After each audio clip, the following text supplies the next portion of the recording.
ready in three, two, one. What's going on, guys? My name is Paolo. This is Kieran. We're back again with On the Volley. Happy holidays. Happy New Year to everyone. We hope you had a great time off. We certainly have. Today we've got an action-packed show. The January transfer window has just opened. We've got some confirmed transfers to talk about. We're going through every Premier League team to see what exactly they need, how they've done with the festive fixtures, and doing a quick little roundup about the other four leagues, as most of them have been on a winter break. I'll let Kieran give you the rest. We've got some exciting things at the end of the episode as well. So, just as a little a technical update, we are doing things a little bit differently to how we've done it before. Rather than doing, recording the show and going through the process of editing 90 minutes, 2 hours worth of stuff, we're doing this as live. So everything you hear is what we're saying, even the things that go wrong, which are normally edited out. And that does include if anything technically goes wrong. So I apologise if that happens, but we're pro at this by now. We're 4 episodes in, so you'd think we'd be okay. But just to kick off the show, let's go through we've got 4 confirmed transfers to teams in the major leagues or in the Premier League and the top teams across the rest of Europe.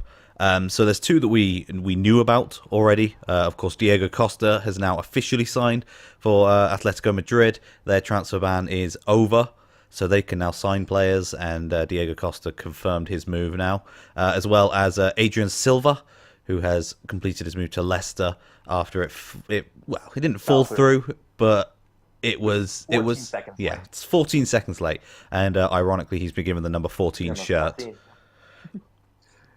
But there was another confirmed transfer today. Terence Kongolo from Monaco. They signed him in the summer transfer window, but he's not really gotten anywhere playing for Monaco. He's not broken into the squad, really. So. No. So he's gone to Huddersfield. So that's Huddersfield's first signing of the window. He's on loan until the end of the season. So Huddersfield beefing up their defence a little bit. I think a decent signing for Huddersfield. Yeah, and they're firmly mid-table right now. I expect them to stay up, and this is a good signing to help them bolster that defense. Yeah, crucially, Monaco have confirmed that there is no option to buy. So if he does light up the Premier League, Monaco will definitely be keeping him. But if not, who knows? Maybe something permanent could happen in the summer. But the big confirmed transfer, it's one that I was expecting to be talking about for the whole of January on the Volley. Well, and it's of course Virgil van Dijk, and Liverpool just did not want to give anyone else a chance. They just went straight in, 75 million. Most expensive defender in the history of the game. Exactly, and even before the transfer window had opened, they'd confirmed the transfer, and he was at the Liverpool game the other day, watching the game rather than potentially playing for his last game for Southampton. It's not gone, I think, the way that most people would have liked in terms of Southampton fans and Van Dijk himself. I think everyone would have preferred a much more sort of a nicer end to his Southampton career. Sort of like we've seen with Coutinho, if that transfer does go through. We'll talk about that a bit more later at Liverpool. But I think it has the potential to be one of the best signings of 2018. Yeah, potentially. I mean, in terms of 2018, you mean this season, the whole season as a whole. I mean, potentially even the summer transfer window as well. Yeah, this is a centre back that every big team in the world was after. Man City were after him, and Liverpool were after him. They were the 2 big sort of high-profile teams. But for a fact that your Barcelona's, your Real Madrid's, if they saw an opportunity, they wouldn't have said no. Because he is a top defender. And he's a top defender, and here's the thing that I was thinking. I haven't told you this, but I think Van Dijk has the potential to be captain material for Liverpool in the future. Just everything I've heard, he's so excited to be here. Obviously, we need him. He wanted to play for a big historic club. He gets that, and obviously he's going to be one of, if not the first name on the team sheet, up there with Salah and Coutinho every time. Absolutely. Because just how much we need him, how much we need that big center back presence, that presence to do what none of our other defenders can. I mean, a lot of the time Liverpool's problems have stemmed from the set pieces. Just players are not athletic or aware enough to get those headers in. And Van Dijk is amazing at the aerial duels. He's great on the ball. I mean, he's everything you want from a modern center back. And I think as well, it sort of goes back to what we were talking about in episode 3 and episode 2. It gives the rest of the players in front of him confidence because they know that he is good enough to pick up the slack in defence, which is something I think Liverpool have lacked. I don't think the midfield have had the confidence, or even the manager to an extent, have had the confidence to say, right, we're going to go all-out attack because we know we've got some top blokes behind us who can actually defend, whereas now Liverpool do definitely have that. And that's the big one. And who knows what else will come out of this window. I mean, there are obviously some rumors, and we'll get to those soon, but this is definitely a big signing. You normally don't see a signing this big in the January window. No, it is rare for the big signings to happen in January.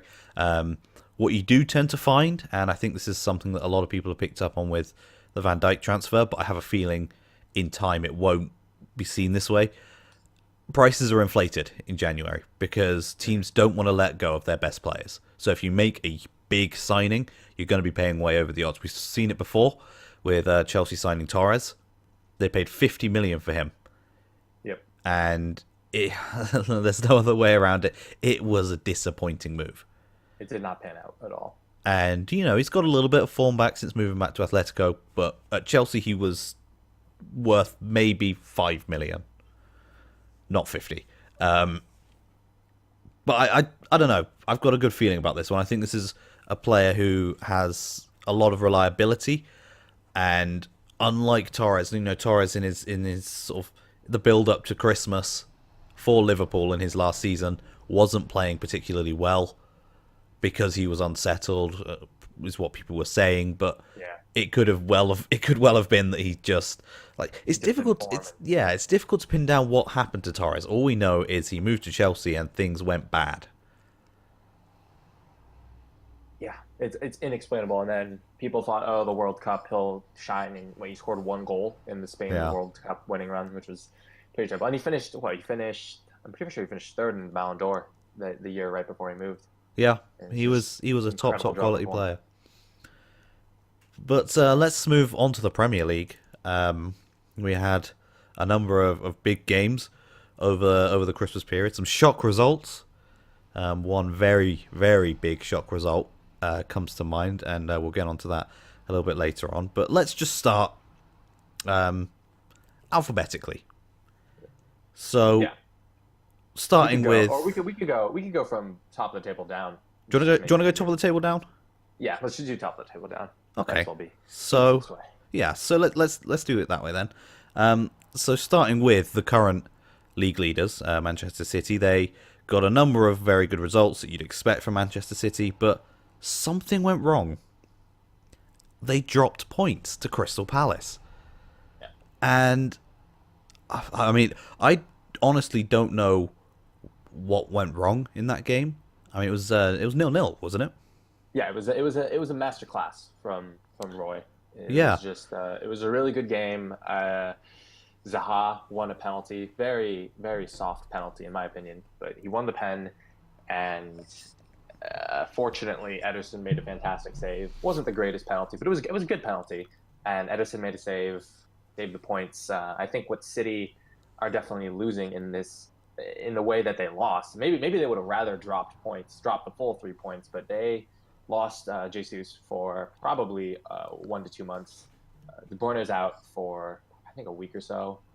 They said he picked up a knock. Very, very fortunately. Could have been a lot worse. Fortunate. Yeah, and Jesus' injury, I thought he was done for the season.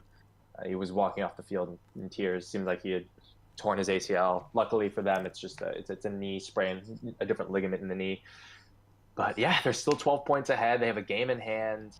It's very fortunate to be in their position. But yeah, let's talk about Roy, what he's done to this Palace team.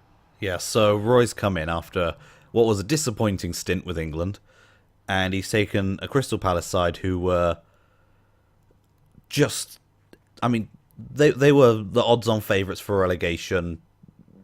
It wasn't even close. Everyone thought they were going to come bottom. They possibly wouldn't win a game all season because they were just playing that badly. Then Roy's come in, and they've suddenly picked up 19 points, and they're out of the relegation zone, including a point against what looked to be the unstoppable force. Yeah.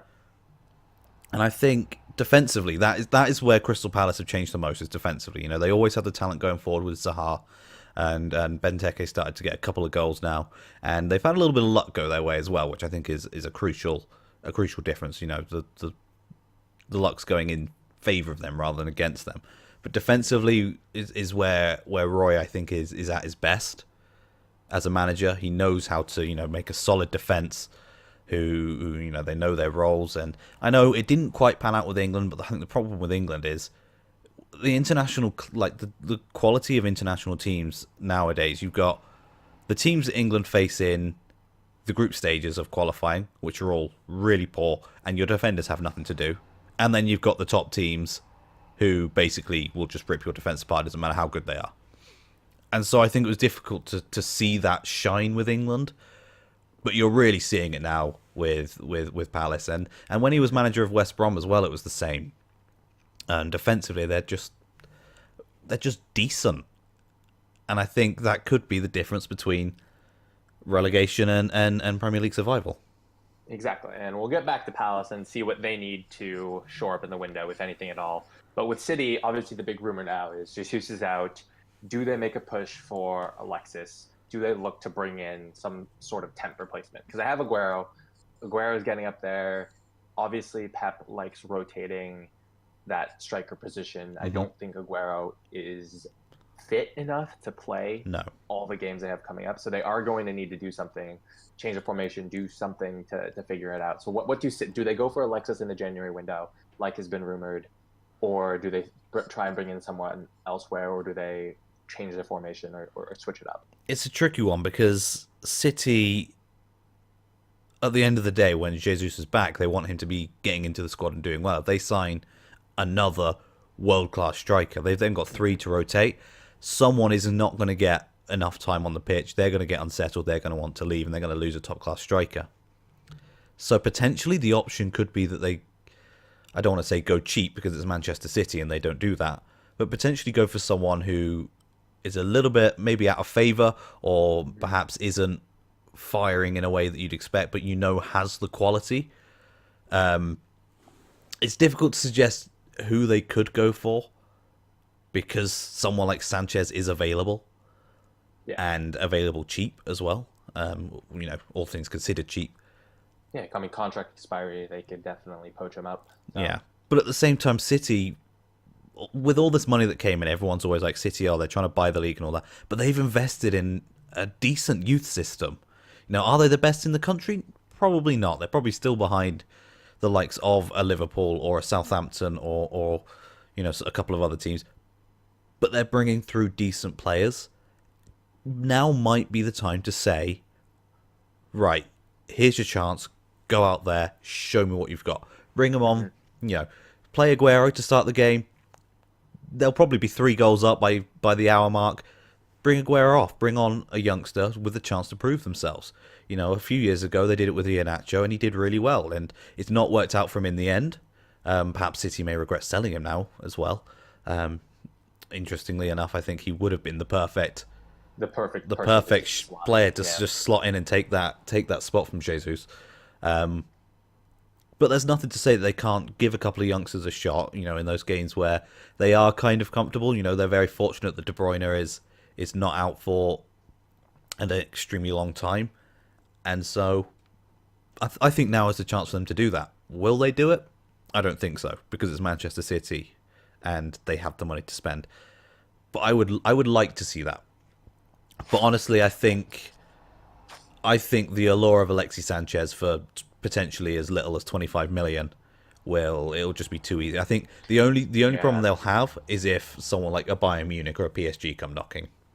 Yeah, and obviously in that situation you could see Sanchez moving there maybe, but I think that's spot on. Bring in the youngsters, solidify that core midfield with all of your strong players there, and hunker down, switch up the tactics a little bit, and they'll make it through. I could see them drawing another game, but they should be able to to stay unbeaten until Jesus comes back, and he'll be back for the most important parts of the Champions League and of the Premier League when Yeah. they're about to lock up the title. So Yeah. So moving forward to the other side of Manchester, we've got United. Obviously, I've had an unbeaten run, but I wouldn't say that they've had a very impressive run. I think To most fans are very disappointed with Yeah. Manchester United's run over the Christmas period. A Yeah. lot of draws against poorer sides. Yeah, only on yesterday did they have their first kind of convincing win in that second half, Yeah. that 2-0 win against Everton. So what do they need? What's their look? Obviously, Zlatan is injured. Lukaku had a terrible head injury. Thankfully, that's worked out. He's only going to be out for a week. They're running him through the protocols, and he should be fine. But no Zlatan, Lukaku, bunch of knocks throughout the squad. What do United need in this window? Well, I think a lot of people are going to automatically say that they need a striker, but I don't think that's the case because you've got Jesse Lingard's firing. He could potentially push up into the striker role. Rashford can play the striker role. Martial can play the striker role. You know, they've got the depth there for that week that Lukaku's out and potentially a further week or two of recovering as well to get to full match sharpness. They've got enough there, I think. And then a similar thing to Manchester City where they could bring in more youth prospects, that sort of thing. I don't think they need to splash the cash on a striker. Where I do think they need to splash the cash is in left back. Left back, yep. Ashley Young has done well since sort of going into that left wing back role, but at the end of the day, he's getting old, if you'll pardon the pun. In other positions of the pitch, so they Yeah. don't need him left back. But the thing is, obviously they want to ship out Luke Shaw because him and Mourinho just do not get on. And I think it's best for both parties if Luke Shaw moves on. Ashley Young's not getting any younger, and he doesn't have the fitness to play week in, week out anymore. And so they need to bring someone in. It doesn't have to be someone world-class right now. I think it needs to be someone who will be world-class in a year or two. So he can come into the squad, play as cover for Ashley Young, learn from him. You know, Ashley Young's not a natural left-back, so he's probably not going to learn a huge amount. But someone that can come in, learn their trade, learn the Premier League, which is almost as important nowadays. And it does look like they're going in for a left back. Napoli have said that Napoli have actually reportedly, this is in the gossip column on the BBC website, they've said that they will allow Goulam to leave if Manchester United trigger his release clause, which is £53 million, which is a lot of money, of course. In the inflated market, maybe not so much, but they will let him leave because they have lined up a potential replacement. So I think it'll all depend if they make this replacement signing. Then obviously, if they trigger, it's close to being done. That replacement for Napoli. So this is that is a potential. I personally don't think it will go through in January. I think it will go through the summer. Mm-hmm. I think that Napoli, although rumours suggest they are willing, I think that they will do their best to hold on to him, and they'll basically say to a team like Manchester United that you get first pick if you let us keep him till the summer. We don't want him to go or whatever. At the end of the day, if Manchester United trigger the release clause, there's not a lot Napoli can do. But I think the rumours are basically saying that they might be a little bit more accommodating if they make their signing. I think it's the left back from Benfica. I cannot remember. Grimaldo. That's He's a young Spanish left back.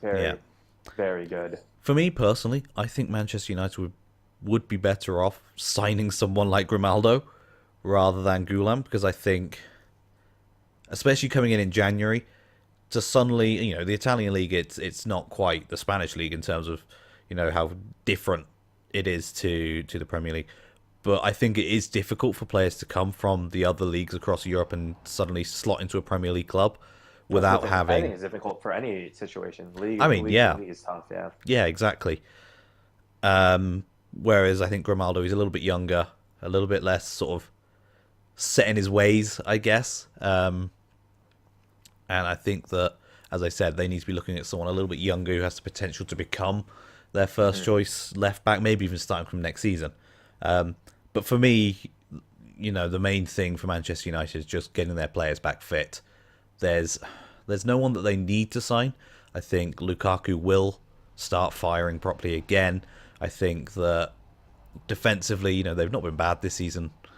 Um, you know, they're not conceding that many. Most of that's down to De Gea, sure, but at the end of the day, they don't need to invest too heavily in any sort of position to really boost the squad. I think they need to be looking at the future now for when players like Michael Carrick and Ashley Young and Antonio Valencia, Zlatan Ibrahimovic, when those players start to look towards ending their careers, they need players that can come in and fill those shoes. Exactly.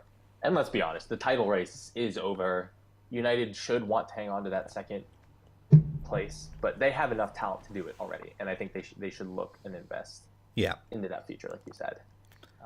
A team that also needs to do that and is also fighting for that second place is Chelsea. Mm-hmm. And obviously they have had the big rumor. I mean, their biggest player getting floated around. If Real Madrid come calling for Hazard, what is the merit to that, if any, in Chelsea? I mean, we've been hearing Real Madrid have been going after so many players in recent years. Of course, there was the David De Gea saga, which ended in Real Madrid just giving up. And to be honest, you have to credit Manchester United for the way they dealt with that, because De Gea should have gone to Real Madrid, given the track record of the last few years. It happened with David Beckham, Michael Owen, and then Gareth Bale more recently. When Real Madrid come knocking, players leave. It's just what happened for years, and Man United dealt with that well. And there's two players actually Real Madrid are after from Chelsea potentially. I don't think either of them will happen in January. I think they both have the potential in the summer, but I still think the crucial thing will be whether Conte is still manager in the summer. Will be whether they stay or go, sort of thing. But of course, I'm talking about Thibaut Courtois and Eden Hazard. Both crucial players in the Chelsea squad. Chelsea are a team with 300,000 youth players out on loan at the moment, and I think the main difference with Chelsea and a lot of other teams is you see natural replacements in the youth team coming through. With Chelsea, you don't see that because you don't get to see any of these players playing, and I think there's a number of players for Chelsea that aren't, they're not reaching their potential because they're not playing. But I think Chelsea need to keep hold of Hazard. They do. Courtois, I think, without wanting to be rude, he's replaceable. I don't think he's quite hit the heights. For a while it was De Gea versus Courtois. Who's better? De Gea's shot into the territory where he's challenging for best keeper in sort of the last 10, 15 years, let alone just the best keeper right now. And Courtois he's sort of stagnated since he came back to Chelsea from Atletico. Don't get me wrong, he's a very, very good keeper, but he's not improving, and I think that's. Would it be a bad thing for Chelsea to cash in now? Maybe not. No, I think they should cash in now. Real Madrid obviously need it. They are looking for anything. Courtois wants to be in Madrid with his family, with his kids, so it seems like something they could deal with, and I think Chelsea are a good team in terms of finding replacements, finding things to work. Yeah.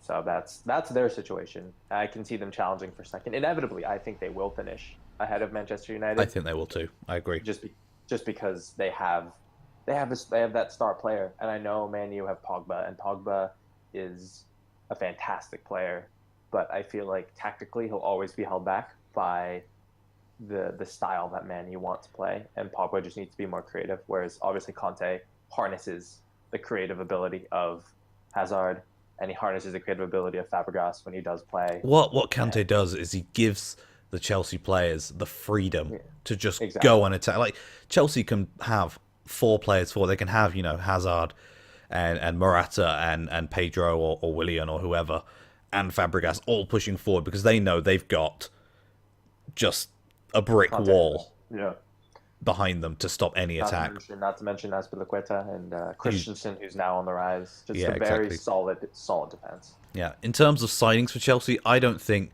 they need to sign anyone. I think for them, this transfer window is about keeping hold of Hazard and Courtois, and I think it's about paying attention to their bloody youth players because it's getting ridiculous. They need to harness that, and they need to look towards the future. Focus on the Champions League too. I mean, they've got Barcelona coming up. They have they have a lot to deal with, and I Yeah, think that's their priority this I January. think I think if I had to say something they need to sign, it's a striker, someone to be a backup for Morata, because Batshuayi I don't think is good enough. Hmm. And I think if Morata gets injured or if Morata drops form, that's when they're going to start to drop off. So Absolutely. I think they need to bring in a striker. Yeah. And so to Liverpool quickly. Obviously, we already talked about They've what they've made done. they've made the signing that everyone was They've made it. expecting and everyone Yeah. knows that they needed to make. Yeah. Now, Coutinho, we'll talk about this a little bit with Barcelona when we touch on them very quickly. But essentially, what happened was that Barcelona's Nike store on their page put up a whole big thing about how you could order a Barcelona jersey and get a free personalized Coutinho, number, whatever he was going to wear, Yeah, and his name. And it just was a mess because no one expected it to happen. Obviously, nothing was announced, and Liverpool basically said, "Okay, we will accept an offer, but we are going to ask for an absolutely astronomical price." And from me, obviously you have your thoughts on this, hmm but that totally makes sense. I mean, think about it. He's cup tied, he's Champions League tied, and you're asking Liverpool to sell their second best or best player in the middle of a season where they're challenging for second place in the Premier League. I mean, and Liverpool, the number has been floated around has been 140 million plus 40 million in incentives, so up to 180 million pounds. yeah, And for me, that is a fair price. If Barcelona were to offer that, let's take it. But at yeah, the same time, we have to be sure that this is the right move because Liverpool are on the verge of having the best season they've had in a few years. In the Champions League, honestly, the draw is favorable enough for them to maybe make it to the semifinals. With PSG and Real Madrid are against each other, Juventus and Tottenham are against each other, Chelsea and Barcelona are against each other. So and Liverpool have Porto. So they have to think about it. They don't have to sell Coutinho. They will sell him in the summer inevitably. But right now, if it's not 180 million, I don't think Liverpool should bother because that figure is insane. And in the summer, they're not going to get that much. So for right now, to get that number, and if Barcelona are willing to pay it, that's the kind of money that can set up your club for the future, for forever.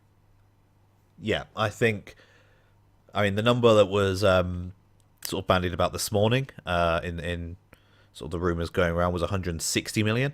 So I don't know whether that's basically Liverpool saying, okay, this is what the press is saying, this is what we're saying, and then the press have got Mm-hmm. hold of that again. But which would still be an insane amount of money. And I think the main thing for Liverpool now is if they're gonna sell him, do it early, so they Mm-hmm. have the time to reinvest, bring someone else in. They signed Salah for 35 million, and if someone went to try and buy him now, for a fact they would get over 100 million for him. Yeah, So maybe even more so at this so point. clearly the Liverpool scouting team are Incredible. they're doing their job at the moment because they absolutely nailed it with Salah. And so, I mean, at the same time, do they need to replace Coutinho as such? Yes, No. they need a midfield playmaker, but they need a central midfield playmaker. Whereas Coutinho, he likes to drift out, especially on that left hand side. Yeah, They've he got can't Mane, play on they've this. He got can't play on the center. Mane, they've got Salah. Do they need to have a Coutinho replacement, or can they reinvest the money in another centre back, or a better goalkeeper, or Yeah. an attacking midfielder, or all of the above? 100, say it's 140 million. Sort of a worst Mm. case scenario. That is enough money for them to reinvest and bring in four very good quality Premier League players, and I think that's where people seem to be sort of missing sort of Mm. the thought process with how much money that is. A lot of people think, oh my god, we've got all this money, let's go buy this amazing player. But I think the reason that teams like Yeah. Manchester City, like Chelsea, like Man United are that step above Liverpool at the moment is Mm-hmm. because they've brought in a squad of players. Whereas Liverpool, I think they've done a few big signings. They don't have the money of the other three that I mentioned at the moment, and they put a lot more money into other stuff. But if they can build their squad, they have got the world class talent in the squad with Salah. He is on par, in fact, at the moment, better than Hazard at Chelsea, better than Pogba at Manchester United, even better than De Bruyne at Manchester City at the moment with his current form. And so they've got the superstar player. They just need to bulk that squad out now. Yeah, absolutely. Just get that holding midfielder, maybe. Anyway, that is a lot of money to reinvest, and we'll see Yeah. what happens. But And of course, we've got Keita coming in the summer. yeah, we've got Kita. So you got a creative midfielder. Players are really looking in form. The players have picked up some knocks. So Liverpool's definitely not fit like a lot of the other Premier League teams. So either way, I don't think they can go wrong. The only way they can go wrong is if they do sell him and they misuse the money. Yeah. I think one of the worries going around at the moment, they spent a lot of money on Van Dijk. There was a lot of money put aside for Keita. And I think a lot of fans are worried that that money for Coutinho has already been spent, which I think in part it probably has with the Van Dijk buy, but Yeah, it was like definitely not all of it. I like the Keita money. I feel like they had that war chest in the summer, and that's where Keita's come from, and possibly even some of Van Dijk as well, because they were expecting to sign him. It didn't happen. Exactly. But there is the potential there for them to make a couple of very good signings, 30 to 40 million pound signings in there if they do sell Coutinho. Agreed. All right. Hold on, Kieran. I will have to move location, but I will be back in about a minute. Okay, so I will carry on with Tottenham then, because we're live. Arsenal. Well, Tottenham are above them in the table at the moment on goal difference. But no, Tottenham are on 37 points. Arsenal are on hold on. It's because technical difficulties, except it's not our fault. Tottenham are currently winning. They're playing right now. Oh, okay. And so they've gone level on. That's why I have a live table. Whereas, okay, so I'll go on to Arsenal first. Okay, so Arsenal, they obviously have one big thing over their head at the moment, and that is the potential transfers of Alexis Sanchez and Mesut Ozil, who are both out of contract in the summer. Alexis Sanchez, of course, has been very much the most sought after of the two, with Manchester City all but confirming a deal for him in the summer, which fell through when Arsenal's deal for Lamar didn't go through, basically. Ozil at the same time, there's been talk of him going to Barcelona. There's been rumours of him moving to Germany, potentially Bayern Munich. And I think that is the big thing for Arsenal at the moment. It's trying to either get those two down, signed new contracts, or get him out the door, get some money for them before they can leave for free, and then reinvest the money well. There are players available. They could go back in for Lamar. They could go and say to a team like Barcelona, we can give you Ozil. Who can you give us in return? Do a basically a player swap type thing, maybe even a cash plus player swap. And the same with Sanchez.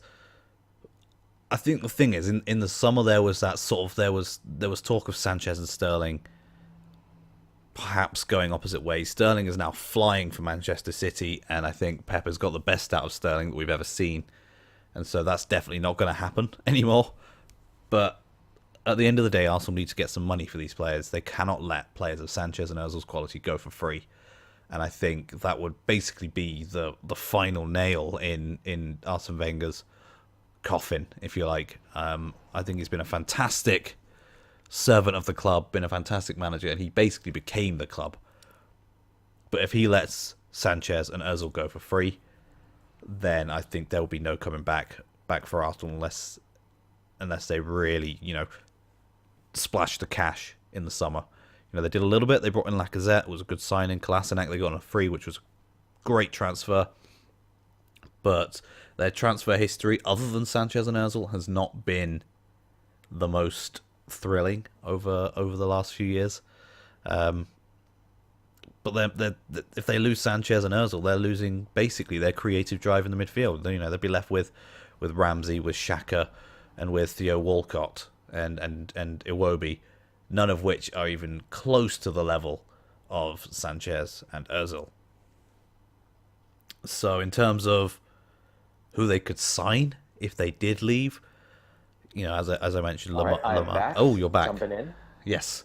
Jumping in for who should Arsenal sign? Yes. Arda Turan.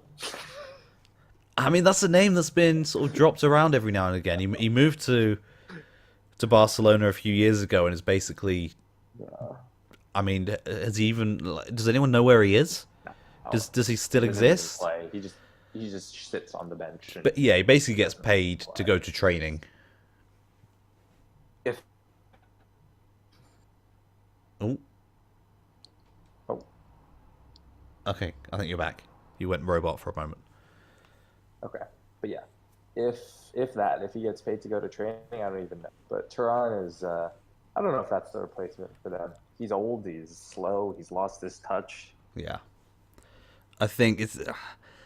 I think the only way that he would end up at Arsenal is if Barcelona said, "Right, we want Özil. We'll give you this much money. Please take this guy off our hands. He's costing us too much wages." I think that's how that could happen. I don't personally. I don't think Özil's going to leave. I think eventually he will sign a new contract. Sanchez is gone. Sanchez is gone. He's gone. I don't So think. gone. Yeah, I don't think there's any doubts about that. Whether it is to Manchester City, I think if Arsenal let him go to Manchester City, they are fools.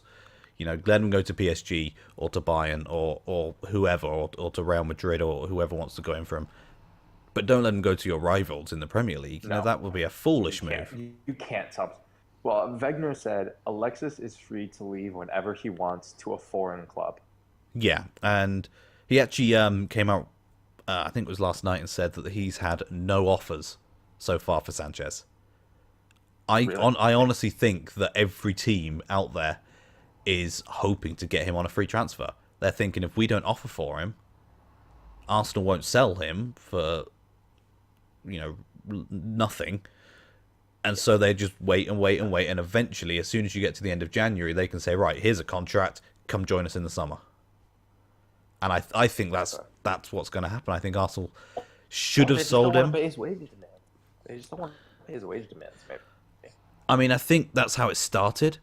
Is that still going on? I don't know, but I honestly think Other that he's reasons. Maybe he wants too much money. maybe. But there's also the potential that they messed him about for so long that even when they did offer him the right amount of money, he went, you know what? I don't really want to be here anymore because you clearly don't value me in the way that I should be valued. You know, maybe that's an arrogant way for them to look at it, but they're football players. What do you expect? But I think that is He wanted something like 300K wages. yeah. Both Sanchez and Özil were after 300,000, which, all things considered, is an extortionate amount of money. You know, that's what Wayne Rooney was on at Manchester United, and he was a legend at the club.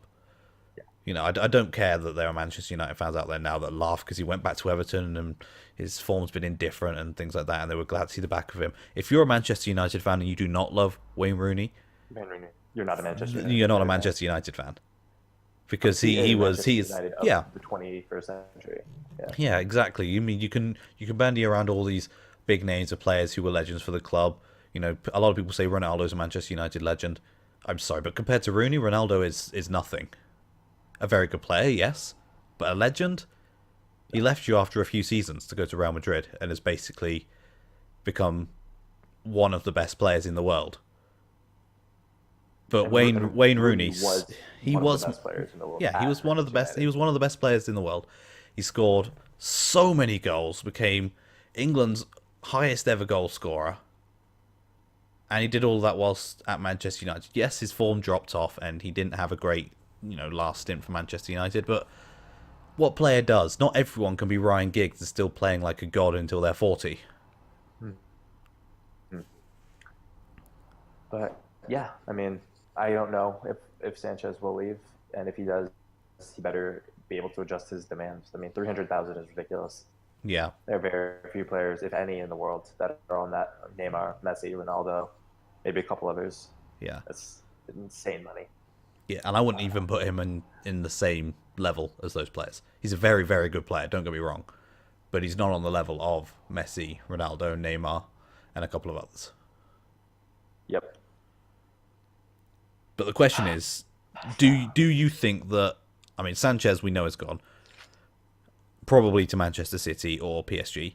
But Özil's the one that I don't quite understand because, as far as I know, there are no teams that are we really want Özil. I think there are a few teams that are like. I think there are a few teams out there that are like, I mean, if he's going for free, we'll take him. But I don't think any of the top teams out there. One of the things that's going around at the moment with the top teams, which is where Özil wants to go, their midfield is all very good. Bayern have a fantastic midfield. Barcelona have a fantastic midfield. Madrid have a Well, the thing fantastic the midfield. thing with Barca is that they want him, and there was a rumor floating around that they would offer like 17 million or something for Yeah, him, and it would potentially be accepted by Arsenal because obviously it's better than losing him for free. But at the same time, Barcelona, and I think what Valverde is doing um, is that he wants someone who can play a variety of positions hmm, while also being that eventual midfield replacement for Iniesta. yeah, And Ozil, his other secondary position is on the right, which is where Messi plays. yeah, And in the center, he's going to play with Iniesta, but he's also going to turn 30 next year. Whereas you have Coutinho, who's 25. And I exactly. think Ozil, as someone who wants to see Liverpool do really well, I would like for Ozil to go to Barcelona. I think it would be a lot easier for everyone if the player that wants to leave just goes to Barcelona and Barcelona get what they need. Maybe it's not exactly what they need. I think the thing with Ozil is that he has never been the most marketable player. He's never been someone who can be the face of the franchise, who you can stick on your billboards, on your season ticket packages, and everyone will flock to them because they have a smiling, charming smile, like Coutinho, like Neymar, Ronaldo, Messi. And I think that's the problem with Ozil. And going to a club like Barcelona is that Barcelona is a brand too. Yeah, And people wear Barcelona things in the United States, even if they don't even like soccer that much, yeah, football that much, because it's a brand. And I think what they need is someone with a brand, and that's why they're going after Coutinho. And I think that's why Ozil is going to find it so hard to leave Arsenal because they love him there. I mean, he's one of the best players there. yeah. But we're going to move on to Tottenham now, whilst Paolo goes and answers the phone. Um, and then we'll do a quick rush through the rest of the Premier League. Tottenham, they've had some indifferent form of late. They've had some very disappointing results, but then also Harry Kane scored 2 hat-tricks in 2 games to become the highest goal scorer in 2017 across all of the leagues, all of the big leagues. He ended up outscoring Messi, an incredible achievement, an incredible player, and he's sort of carrying Tottenham, keeping them at the moment with the live table. They're in fifth, but still in fourth. Otherwise, still in sixth. Otherwise, but I think Tottenham have struggled. Dele Alli has not been on form, and defensively they've had a few frailties, I guess. And then the midfield as well hasn't. It's basically Harry Kane's been amazing, Eriksen's been decent, but the rest of the team haven't quite lived up to the standards that you'd expect from Tottenham. Is the short way to put it. In terms of their form over Christmas, they did pretty well. Again, Harry Kane carrying them to some much needed points to sort of keep them in that race for fifth place. They're now remarkably 6 points behind fourth place, which is quite a big gap, a much bigger gap than you'd expect to see. Tottenham and Arsenal both 6 points behind. In fact, I think Tottenham possibly even more, depending on how the results go tonight. Well, they are winning right now. They so are. That's good for them. Yeah. Yes. Harry Kane did not play, by the way. Sorry, fantasy owners. Yeah. Yeah. Fantasy football took a hit this week. So many players not playing. But yeah, I think. What do you think Tottenham need to invest in? Because they've got the players. They showed it last season that this team, they only really lost Kyle Walker, and potentially there is the small talk of Danny Rose potentially going to Manchester United for 40 million. I don't think it will happen this in the January. It'll be the summer. But it's also too expensive for Danny Rose. Yeah. But what's going wrong for Tottenham? Because they were a team last season. They were the reliable team. They were the team that were winning games, and they were doing it at a rate that it kept the pressure on at the top of the table, despite the fact that they didn't have a team that was hundreds and hundreds of millions like their rivals.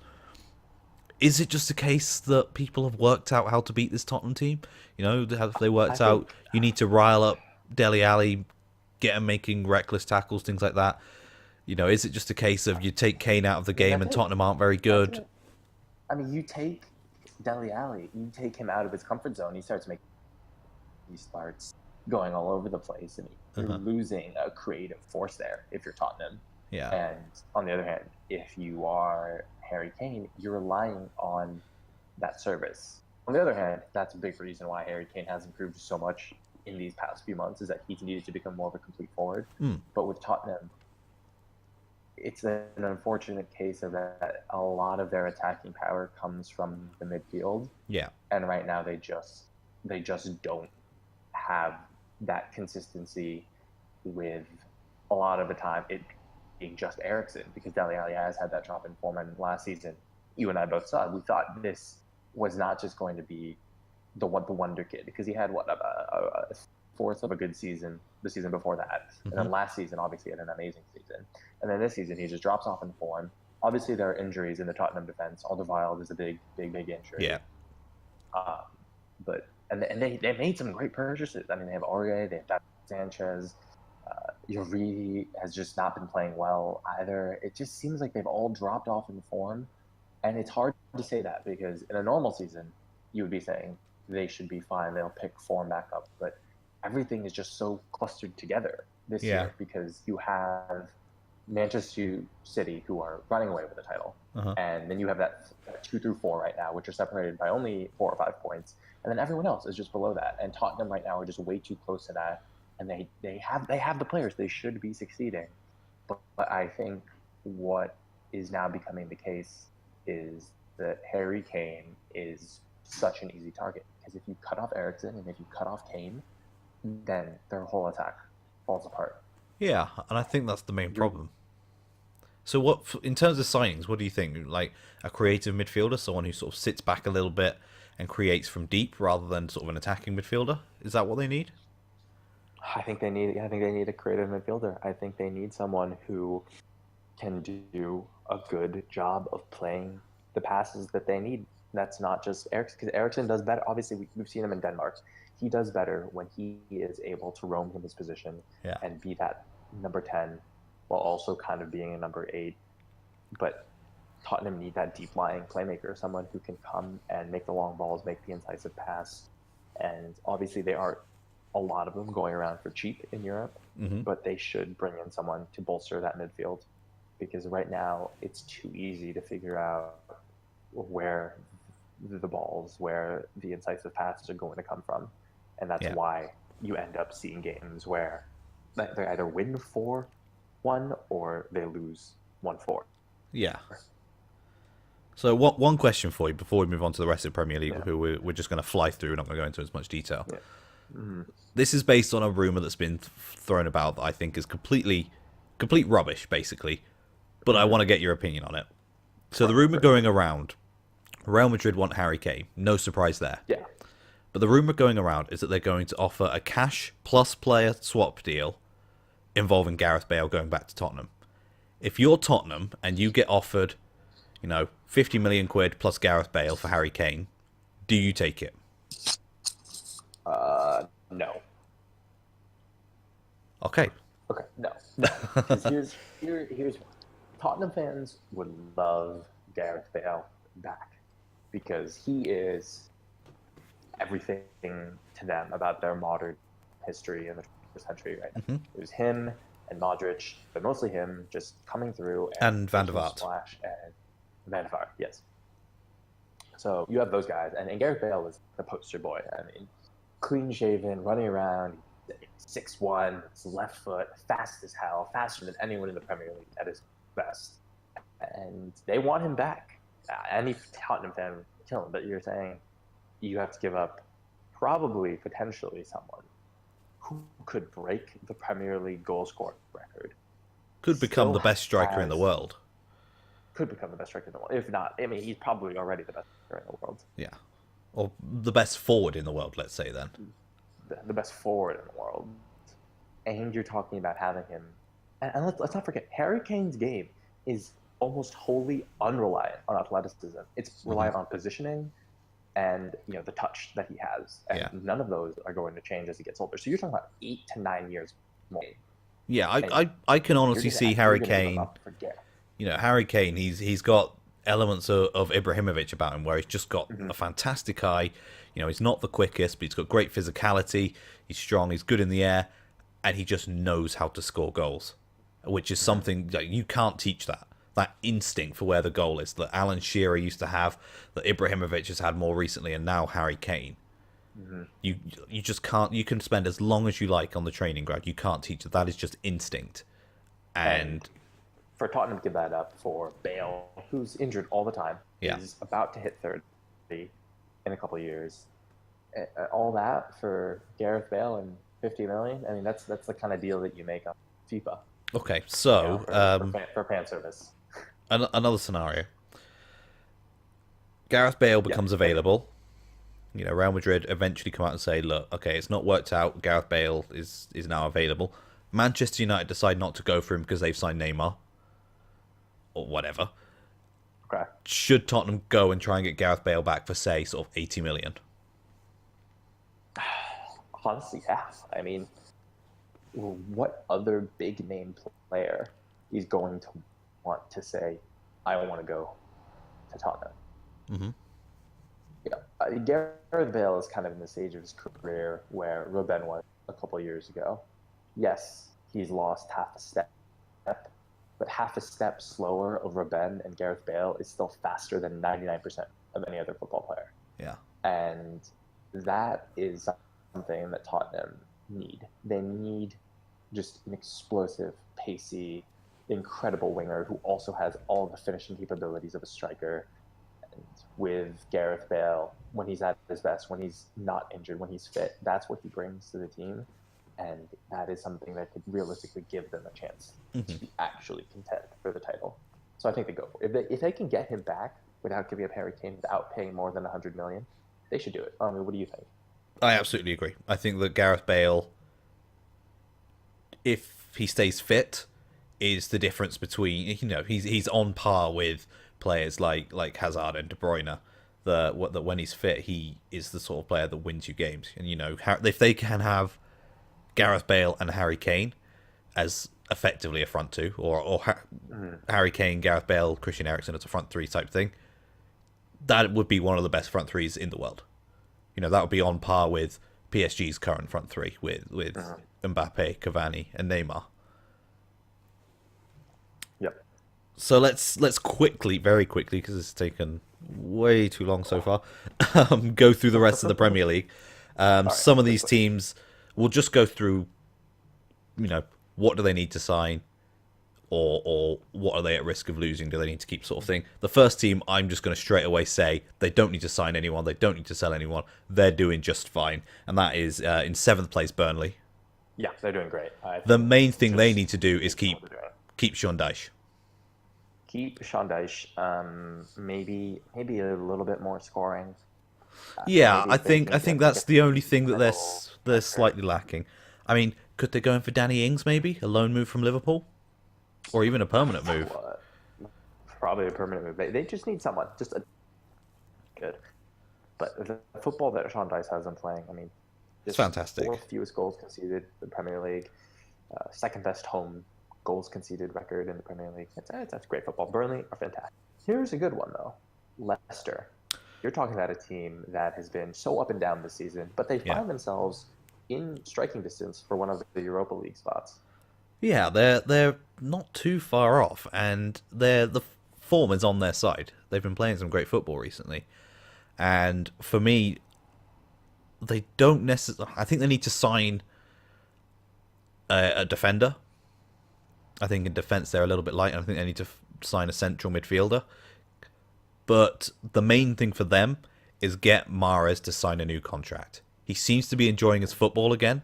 He seems to be enjoying being at Leicester again, which is great news because he's suddenly playing really well again. If they can tie him down to a new contract, if they can get, a midfielder to come in like they had Kante when they won the league, and possibly a defender. Although I think at the moment they're doing okay defensively. They're not doing anything special. They're not, the level of Burnley type thing. But they are getting to that point, Wes Morgan, Robert Huth, they are far too slow and old to be a reliable pairing. They brought in Harry Maguire. He's had a really good season. He's had his ups and downs, but he's doing well generally. You got Fuchs is still doing quite well. as Mm-hmm. well. Yeah, so I think for them it's definitely Mahrez. Keeping Mahrez is the key for them. Yeah, and I think they will. I also just think that they have to round out the pieces. Like if they can finish the season at the table, maybe clinch a Europa League. I believe that they will have really solidified themselves. Just one of those Premier League teams that you just see. Yeah, You just see them every year, and they can begin rounding out their squad rather than trying to hang on to the remnants of that championship team because they're getting close. They've made some good signings, and they do have a good team. So they just need to get it a little bit more solidified, more rounded out as those players age. yeah. Okay, so the next team in ninth place currently is Everton. There's no secrets about what Everton need. They need a striker, Nice and striker. it is looking good for them at the moment. 25 million pound offer for Tosun from Besiktas is very close to going through. It's Mm-hmm. sort of, I think it's basically now coming down to the fine details of the transfer. Potential sell on clauses, things like that. And All I, that. I, I think that basically that 25 million pound offer has been accepted. It's just getting the finer details down and then sorting out the contract with the player. What do you think? Good signing? Oh, great signing. I mean, he's got 25 appearances for Turkey nationally, 8 goals. He's a good player. He's just someone who can score. Besiktas are a very good team. He has 8 goals this year in 16 competitions, 4 goals in the Champions League through 6 games. And this is a guy who, let's not forget that Besiktas won their Champions League group. Granted, it wasn't that hardest group, but they did manage to top it. And this guy is someone who scores goals with them. He knows how to win, and the Turkey to England move in the middle of the season is I've never really seen it. I've never heard of a player who's done it, but this guy, he's tall, he's strong, he's got a good finish about him. He can play on either wing, so he's someone that Everton could potentially use to vault themselves up the table. I know with the prestige that they have, they're kind of that seventh club that everyone thinks about. You think of the Big Six and you Yeah. think of Everton, and right now they're not playing like that club. They've had a And good period I think since bringing yeah, in Big Sam, but and they're two not. losses in a row. Two losses in a Yeah, row. yeah. I think they've sort of So, dropped off a little bit. The honeymoon period with Big Sam is over now, and I think mm-hmm. he needs to make some good signings. Big Sam's he's always been decent in the transfer window. He's never been the sort of manager to bring in a player that will become world class. But Right. he's the sort of manager he knows a good player when he sees one. He knows a player that can come in and do a job.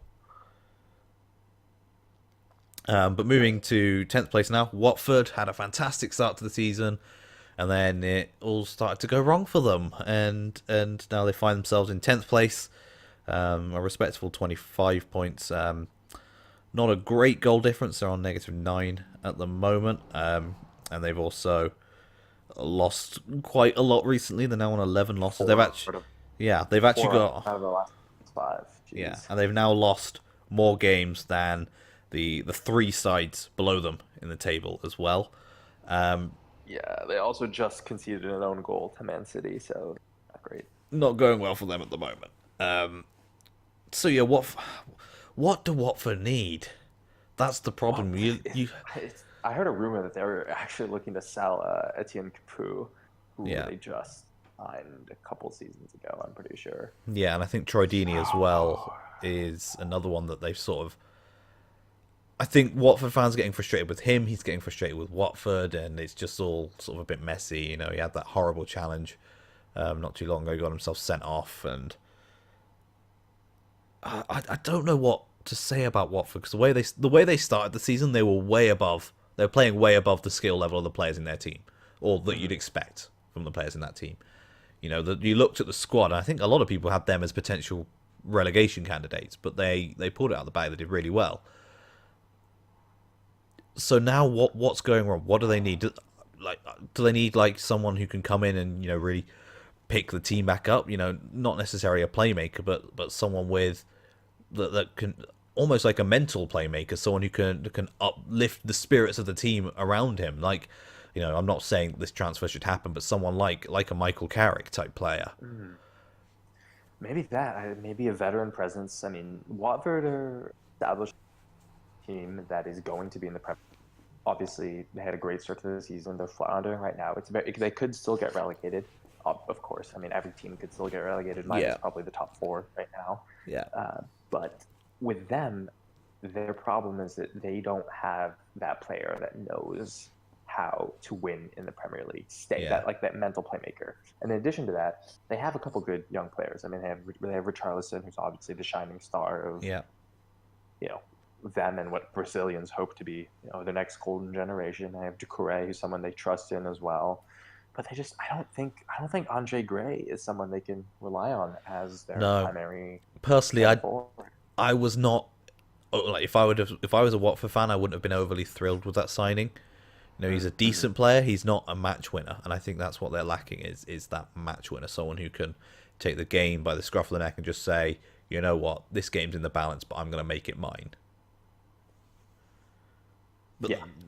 at the same time, there's not many teams that have a player like that. But I think that's if Watford want to sort of hold on to that top half of the table position, which they still have every potential to do, that is definitely what they need. Absolutely. And obviously we talked about them a little bit, but again, top half of the table, we're getting into 11 through 20 now, but Huddersfield 10th. They're right on the edge of it. Very impressive for a recently promoted team. Mm-hmm. Do they need to do more after signing Kungolo? Honestly, I think it's more similarly to Watford. They need someone who can just lift the spirits a little bit. Their form's been a little bit indifferent recently. I think Kungolo's potentially a fantastic signing. If he can settle in quickly and really boost their defence, then I think, honestly, I think Huddersfield will be fine. I think they will still be in the Premier League next season. I think for them, it's just as much about again mental strength, building that mental strength back up a bit, getting a bit more confidence into the team. Whether Kungolo can do that or whether they need another signing. Mui's doing really well for Huddersfield. I think he's sort of been the shining star for Huddersfield this season. Maybe they need to bring in a striker, a better striker. They're not doing well in terms of goal difference. They're on -17, which is significantly worse than any of the teams around them, and the only teams higher than them or worse off than them in goal difference are Stoke and Swansea, and then West Ham are on the same goal difference. But so maybe they've brought in the defender that they needed, so maybe a striker just to start bringing in the goals. Yeah, exactly. They just need to score more. I mean, 18 goals through 22. It's not great. It's not nearly as bad as Brighton, another recently promoted team. Yeah, who have not had the best run of form. They get a lot of draws. Mm-hmm. Oh, one thing I wanted to add with Huddersfield, while I remember, is they currently have a very, very talented young attacking midfielder on loan that I know very well because he's playing for Oxford United, which is my team, and there is the rumour they're going to be recalling him from Oxford because he's done really well for Oxford in League One. So that they potentially do have a nice young attacking midfielder coming in as well. Wow. Very nice, very nice. But with Brighton, what is something that they need? What can Brighton do to help stay up? I think that's the main focus. Obviously, they just want to avoid relegation. Yeah, I think Brighton, bearing in mind the squad they had when they came into the Premier League, and bearing in mind they don't have a huge amount of Premier League pedigree, or recently they don't have any top flight pedigree in recent years. But I think honestly, I think they're doing about as well as you'd expect them to be doing. I think similarly to Huddersfield, no one's expecting them to be doing any better than they are. I think everyone, Brighton fans and people who are just watching from the outside are fairly happy with where they are. But if they want to step up to the next level, again, it's a striker. Murray's done well this season, but old, man. He's very old, and I don't think he's got the fitness to get to the end of the season and still be scoring goals. I think they just need to bring in someone. Again, it could be a young up and coming striker they could loan from a Manchester United or whatever. Liverpool are looking to loan out Ben Woodburn, reportedly. That could be a very good signing for a lower Premier League side or a top Championship side, potentially, depending on where Liverpool would prefer him to go. So yeah, I think they just need a little bit more attacking prowess. Defensively, they're doing okay. They're basically the entire team throughout is doing okay. They're doing as you'd expect. Yeah, that is that's exactly what you want to hear. Let me just interrupt this going forward, but one of the most reliable Liverpool reporters has just released an article. It's about a couple hours ago that Coutinho has confident that he's played his last game for Liverpool. Wow. Okay. And so let me read through this. All right.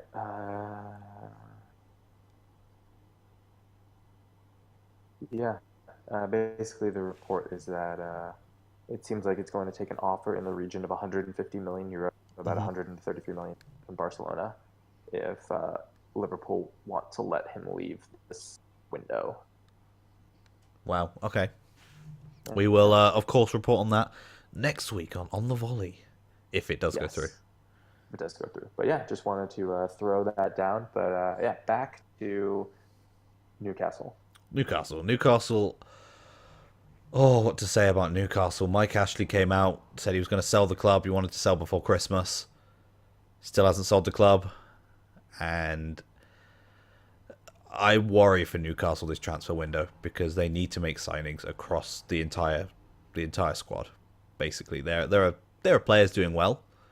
There are players doing not so well. But I think given the manager they've got and given the pedigree that Newcastle have, the history that Newcastle have in the Premier League, they need to be, funding some big transfers. They need to be bringing in some big name players. And Mike Ashley is not going to fund it when he's trying to sell the club. And so they need this deal to go through this week, basically, so that the new owner can come in, sit down with Rafa. Rafa can say, this is my vision for the club. This is where I want us to go. And the owner can say, right, this is my vision for the club. This is what I'll give you for us to sort of meet our goals. I have a feeling that Rafa's goal will be, I want to be hitting the Europa League within the next 3 years.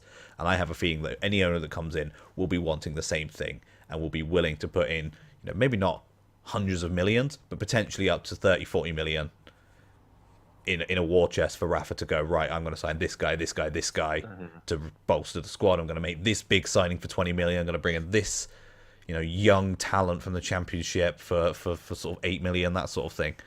But unless that sale of the club goes through, and Mike Ashley finally leaves Newcastle after a long, horrid spell of owning them, Newcastle could be in trouble. Not just of, a bad transfer window, but of slipping into that relegation zone because they're only 3 points above it at the moment.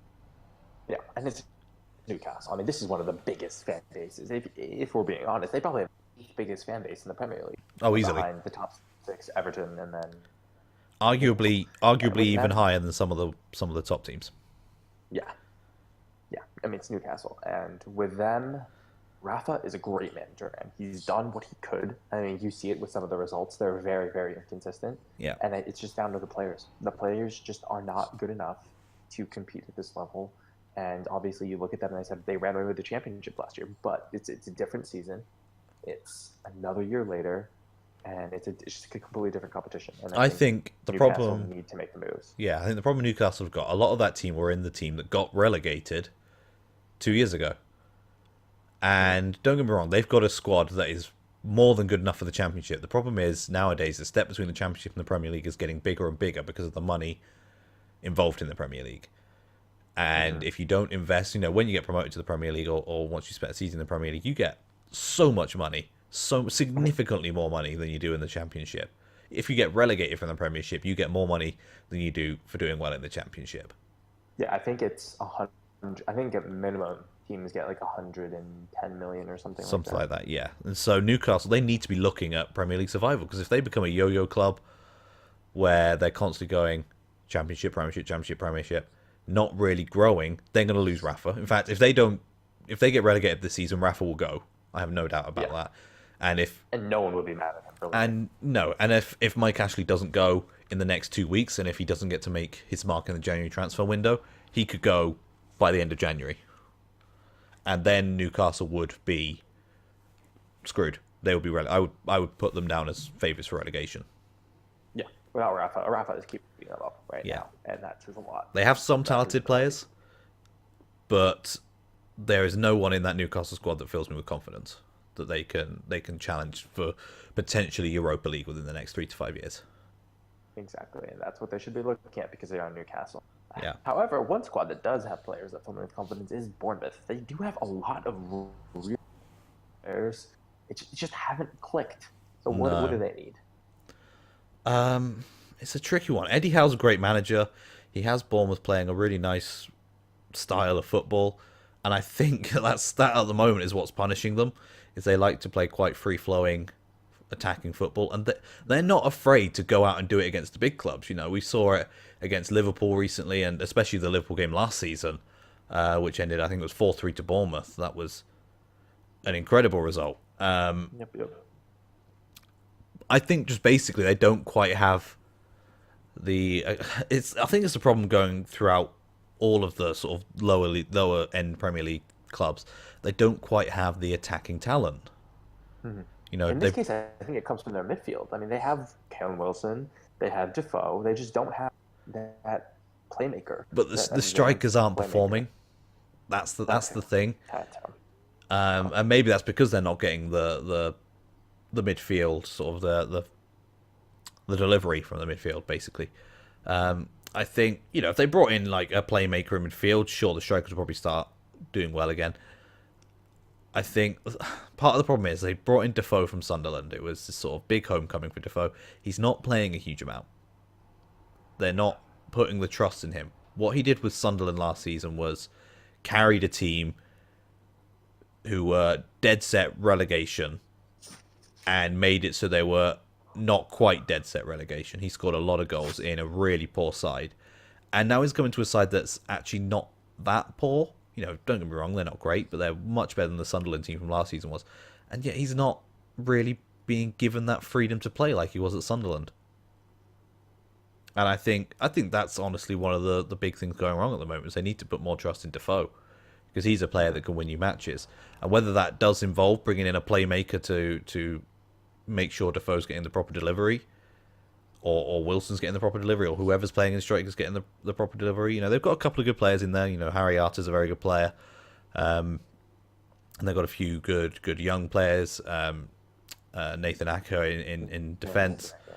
I think Bournemouth, they're a club that I think for the next few seasons will be quite happy to just sit, you know, comfortably in, you know, the sort of the 12th to 16th positions, and then maybe start building for something more. But I can't see them really pushing on any further than they are at the moment. And I don't. That's not a problem with the club. That's not a problem with the manager. That's not a problem with the player. I just think it's a club that doesn't quite have the backing that some of these other Premier League clubs do. And I think as a club, don't get me wrong, I love having Bournemouth in the Premier League. I love the way they play. I think Eddie Howe's a fantastic manager. I think that they need to start being slightly smarter with their investments, maybe. You know, Defoe, although he did really well for Sunderland and potentially has that opportunity to go on and score loads of goals, at the same time is like 7,000 years old. Mm-hmm. Maybe they need to change their policy of transfers. Maybe they need to start looking at young talents that sort of untapped, that maybe are sitting on the bench or sitting on the under-21s team for Chelsea or for Manchester City. Maybe try bringing in some of them on loan or perhaps loan to buy offers. You know, Huddersfield did it with Aaron Mui, who is doing great. He was a Manchester City player. He went on loan to Huddersfield, had a great time with Huddersfield. Manchester City eventually just went, fine, you can have him. Mm-hmm. And he's doing really well. Maybe Bournemouth need to start looking maybe a little bit like that. Yeah, but also part of the plan is that they have to build. They sell a Vitality Stadium, which seats 12,000 people, smallest stadium in the Premier League, 10,000 seats. So get the Premier League money, stay in that 12 to 16 range, and build a new stadium, and then become a big club. I mean, if that's their plan in the end, I mean, Bournemouth should be a fantastic team in a few years. I mean, they have a great location, they have a great fan base. They just need the infrastructure, and that's definitely what they need to start looking at. Yeah. But a team that does have all that, a team that does have the history, but a team that is also failing right now is Southampton. I mean, you say failing. They had a really bad start to the season. They've had some good results recently. they've had a couple of misfires as well, but they've been doing okay recently. What's wrong with Southampton is Liverpool keeps stealing all their players, and That they're not They've not invested that brilliantly. they haven't won a Southampton, Premier League. yeah, Southampton are a Month and a team half. who.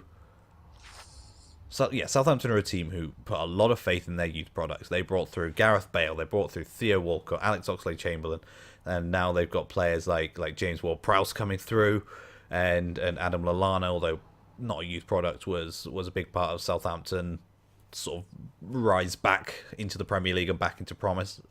And I think that's all well and good. That's great, actually. In fact, that they're doing that and they're putting their reliance in youth. But they're not investing enough money into buying players. They've had a few misfiring transfers. Tadic was a great signing, but he struggled a little bit recently. And then they've had a few big sort of signings that haven't quite worked out. Nathan Redmond was a great signing when they brought him in. They need a striker because they've got Charlie Austin, who is... Yeah, Charlie Austin's a player who he could score you goals. He will break his leg in the process of doing it. He is just a torrid injury history. If he can stay fit, he can score them goals and he can do well for them. And Shane Long is a player who has long been a striker that people... He's just long been a striker in the Premier League who's not very good at being a striker. He'll probably back you 10 goals a season, but that's not going to get you very far in the Premier League. You need a player who's going to reliably hit you sort of 15 to 20 if you want to be challenging further up the table, which Southampton should be. And I think, although it's great that they're still doing their youth system, the problem is the youth system nowadays, and I hate it, and I think a lot of people hate it, is becoming a lot less reliable of a method, to build your future team. Everton similarly have a lot of faith in their youth products. John Joe Kenny has had a fantastic season. I have a lot of love for John Joe Kenny because he used to play for Oxford. Well, he spent a season at Oxford on loan. And then Calvert-Lewin as well has done great recently. And who else am I thinking of? Davis as well has been doing quite well. But I think the difference is that Everton, albeit not this summer very well, they're investing money into players as well. They brought in Lukaku and they brought in this season Rooney and Sigurdsson, who perhaps haven't quite performed to the level you'd expect, but they're investing the money as well. And I think that's the difference. That's why Everton now are in the top half of the table, and Southampton are in the bottom half. And that's unfortunate. And another team with the history, maybe a team should be competing, is Stoke, and they are a mess. I have no idea how Mark Hughes still has a job, but they are absolutely. Today he came out with an interview and he literally said, "Who else is going to do my job?" And I could do your job, and I think they'd be about where they are right now. I think the problem is that people are now looking at Stoke in the same way that they looked at Sunderland last season. It's like, yeah, sure, probably a lot of people could do the job better. Your team is in free fall. Stoke have become a really, really poor side. And I think it's only a matter of time before the few shining lights in that squad, Butland and on occasion Shaqiri, actually go, hold on, I'm much better than this squad. I'm off. And that could happen in January. Liverpool potentially need a keeper still. Butland is available. Yeah. Everton could go in for Butland. Well, they probably wouldn't with Pickford now, but they could go in for Butland. Chelsea, if Courtois were to leave, that is one of their options. Butland. And Shaqiri, he would get into most of the Premier League sides outside of the top 6 into their starting 11. So, honestly, for Stoke at the moment, I don't see how they can, they really need to just massively up their form. Whether that means just the worst team right now. They're terrible. Whether that means sacking Mark Hughes and bringing in a new manager, possibly. Whether that means making a big name signing who can, give the team a kick up the butt, possibly. Who knows? But something needs to change, and it needs to change fast, otherwise they'll be relegated. Yeah. You can't say much else about that, but their defense is just awful. Butland's not having a bad season, but they still conceded 47 goals. Yeah. And that should tell you a lot about how their defense is set up. And it's all Mark Hughes' fault. I mean, he's playing 5 at the back with no wing backs. He doesn't have anyone who can play wing back. They spent £18 million on Kevin Wimmer, who I'm not even sure is a real footballer.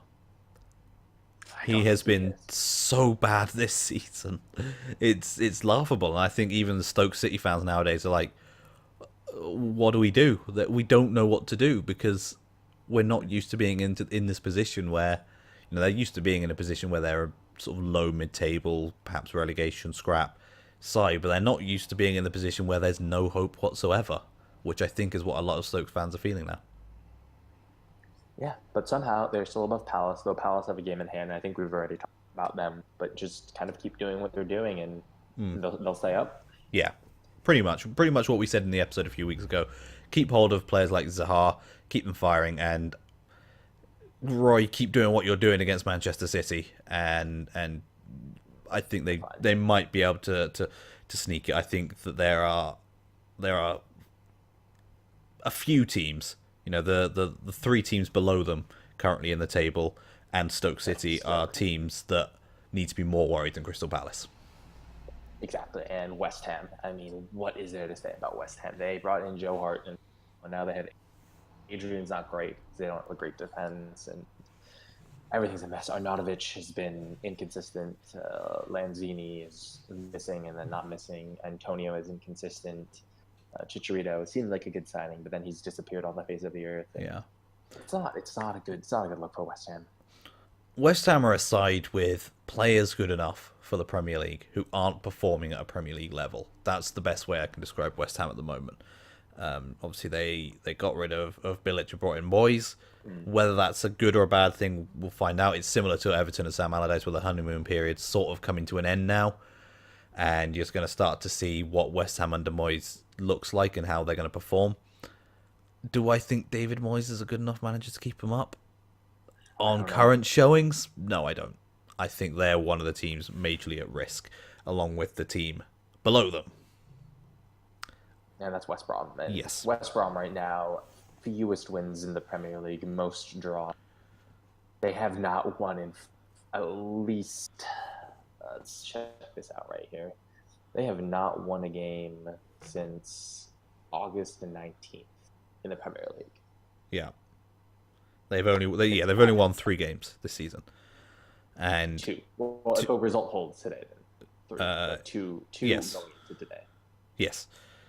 And I mean, I'm pretty sure I saw a statistic earlier today that was basically teams with as few losses as West Brom have at this point in the past have always been relegated. And I think this is a horrible thing to say, but I think the time has come for West Brom to perhaps bow out of the Premier League for a little bit. They've been a yo-yo club for a long time, and they sort of established themselves for a few years, became a solid Premier League team. Well, I say a solid Premier League team, a team that were always flirting with relegation, but always were just out of it in the end. But I think the time for West Brom has sort of come. It's come for them to sort of go back down and consolidate and really sort of regroup, become a solid championship club. And, they're not that. What they don't want to do is flirt with relegation for another season or two and then end up like Sunderland getting relegated and just ending up in free fall. We've seen it before. It happened to Southampton. It happened to Leicester. It happened to teams like Coventry as well, who are now down in League 2. Obviously, they've had many other issues, but teams that will drop down to the Championship and then down to League 1 as well. And we don't want to see that happen to any club. Obviously, it has to happen to someone. Otherwise, we'd have the same yo-yoing teams every season. But yeah, West Brom I fear for. And it's looking bad. And even in some ways, West Brom are in probably even the worst position in comparison to Swansea, who won their most recent game. They have a game in hand with a lot of the teams that are above them. And they have a new manager. They have Carlos Carvajal. Yeah. They have enough talent to do well. I just don't know if they have enough time. I mean, 16 points, tied lowest in the league with West Brom. But they just can't score is their problem. They just don't have enough scoring. I think they need to bring in Yeah, someone. Tammy Abraham was a good idea, but it's just not working out. yeah, Boney is just not good anymore. They need a striker, and they have Sigurdsson money, and they need to use it to sign someone who yeah. I can think get them goals because that's just all they're missing. just as crucially as keeping their sort of their sellable assets. What they don't want to do is let Fabianski and Mawson go. If those two get sold in January, which could potentially happen, then that's basically Swansea preparing for the championship. With regards to a striker, they are apparently preparing an offer for Diafra Sakho from West Ham, which I think would be a poor signing because he's not performed for West Ham. Why would he perform for Swansea? I think there are other strikers available. Well, maybe that's the problem. Maybe there aren't other strikers available. But I think for the position Swansea are in now, they need to perhaps be looking at the Championship, seeing what strikers are doing well in the Championship, and saying, look, come have half a season in the Premiership, see if you can keep us up. And if not, you've not gone backwards because you're still in the Championship. That kind of thing. Obviously they're not going to be able to sign a player from, say, a Wolves or a Cardiff because they're really right up there and challenging for promotion. But maybe from sort of a lower to upper mid-table team, someone who's sort of just flirting with the playoffs but isn't maybe quite in there at the moment. And try and bring in a striker who's performing quite well and say, look, we need you right now. Get out there, show everyone what you can do in the Premier League. And if it doesn't work out, you can still be with us in the Championship type thing. And then on the other hand, they've got McBurney, their young striker who got he got an assist in their win the other day. He looks like a really good player, and I think he's a player. They need to keep him. They need to keep him. Yeah, and I think he's going to be a player who has the potential to build up and become a very good player. I think if they do get relegated, he will be crucial to their potential promotion push the next season. I think he's a player who could become fantastic. Honestly, I don't see any problem with maybe giving him a shot now. At the end of the day, yes, they're only 3 points off getting out of 4 points because of goal difference. Their goal difference is quite a lot worse than Crystal Palace, but yeah, they're not that far off getting out. It's difficult to say what they need. They've not replaced Sigurdsson. Sigurdsson was what kept them up last season. They've not replaced him.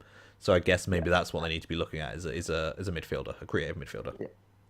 And you look at who's coming up for them. I mean, you've got Newcastle, you've got Liverpool, Arsenal, Leicester, Burnley, Brighton. You've got some tough games coming up. I mean, they don't play another bottom half of the table team until Newcastle, and then they play Newcastle, and then they have about 5 games against top half of the table teams. Yeah. And then they're back at West Ham, and that's a game that they have to win, and that's all the way in March. I think you're looking at I think really tough stretch for Swansea. I think if Swansea beat Newcastle, and they can get 3 points against Brighton as well, if they win those 2 games, they'll go into the West Ham game a bit more confident, and potentially that game could decide out of those 2 who stays up, who goes down type thing.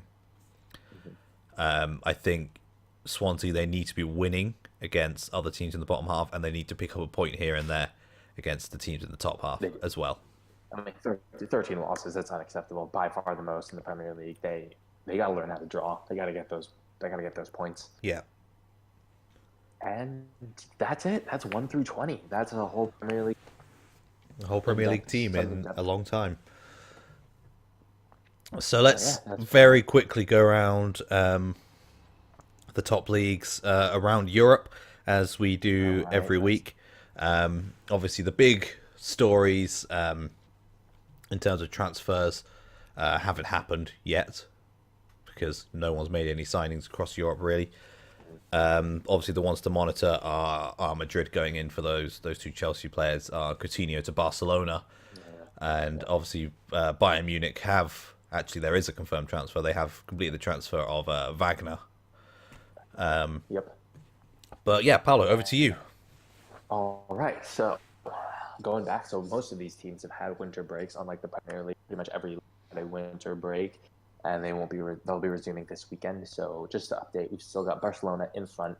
They won the Clasico. That was a great win for them. They're on 45 points, 9 points clear of Atletico Madrid.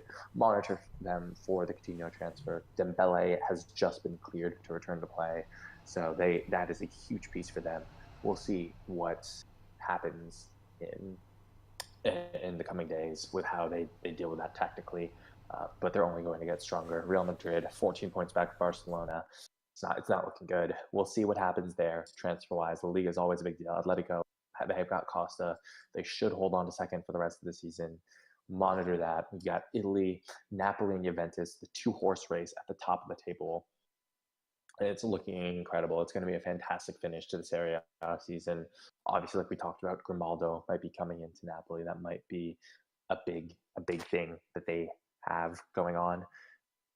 Juventus, I don't know what they're doing. They normally tend to shy away from big moves in January. Juventus is a team of great stability in Italy, and they tend to stick to what they have if it's been working. I know they've floated loaning out, perhaps even loan to buy option for Marco Piacca. That's one of their young midfielders. So we'll see how that goes. We'll monitor that. But two-horse race, top of Italy, 48 points for Napoli, 47 for Juventus. Pretty bang on even in goal differential. I think Juventus does have the four goal advantage. PSG, what more needs to be said? Like Kieran and I talked about earlier, we've got Alexis. If Alexis decides to join a team that's foreign, then we could have him see PSG as his home. Maybe we could see Bayern, but PSG, again, 9-point lead at the top. Monaco and Lyon are in second. They're tied. Actually, Monaco just has the one goal differential to propel them into the second place spot with Lyon in third. I can't see any of them making transfers. Monaco's always been a selling club, so we can see them potentially sell more players. They've got great youth players, so I think Monaco will be fine. I see them finishing second as well the rest of the window. Now, in the Bundesliga, we've got Bayern Munich. Obviously, they're running away with 11 points. It's only going to get even worse from here. Wagner is the transfer that was confirmed, like Kieran just said. Not to mention, they have just potentially agreed to a free transfer in the summer, Leon Goretzka. Now, Goretzka is a player that has been courted perhaps more than any other young player aside from Mbappe and Dembele this past summer. I would say that the third player that everyone talked about signing was Goretzka. This is a guy, I mean, if you can imagine a 6'2" Conte who also can belt it in from outside the box, you're talking about Leon Goretzka. And while the confirmation is not certain, his agent has said that nothing has been signed yet. Spanish clubs are still in the running. Everyone wants this kid. But if Bayern can get this kid, everything is going to shift. We're not talking about the Bundesliga, because obviously Bayern are going to win that. But Bayern would be the odds-on best team in the world. They would be like they were many years ago when they won.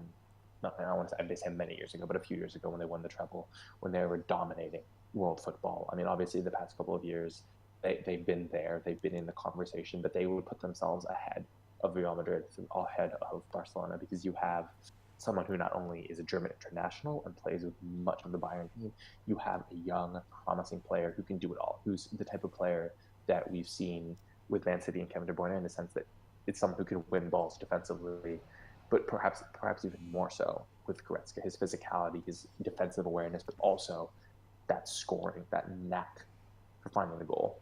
Schalke's great loss will be Bayern's great gain if that transfer does go through. And I would say that Goretzka in a few years will be in the conversation with Mbappe, with Dembele, as the best players in the world.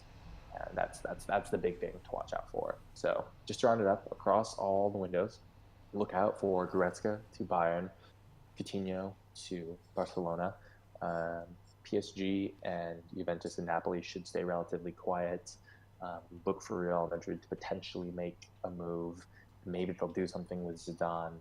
But other than that, it's still the usual suspects at the top of the other four leagues, and we're looking forward to a great second half of the window once that play starts resuming.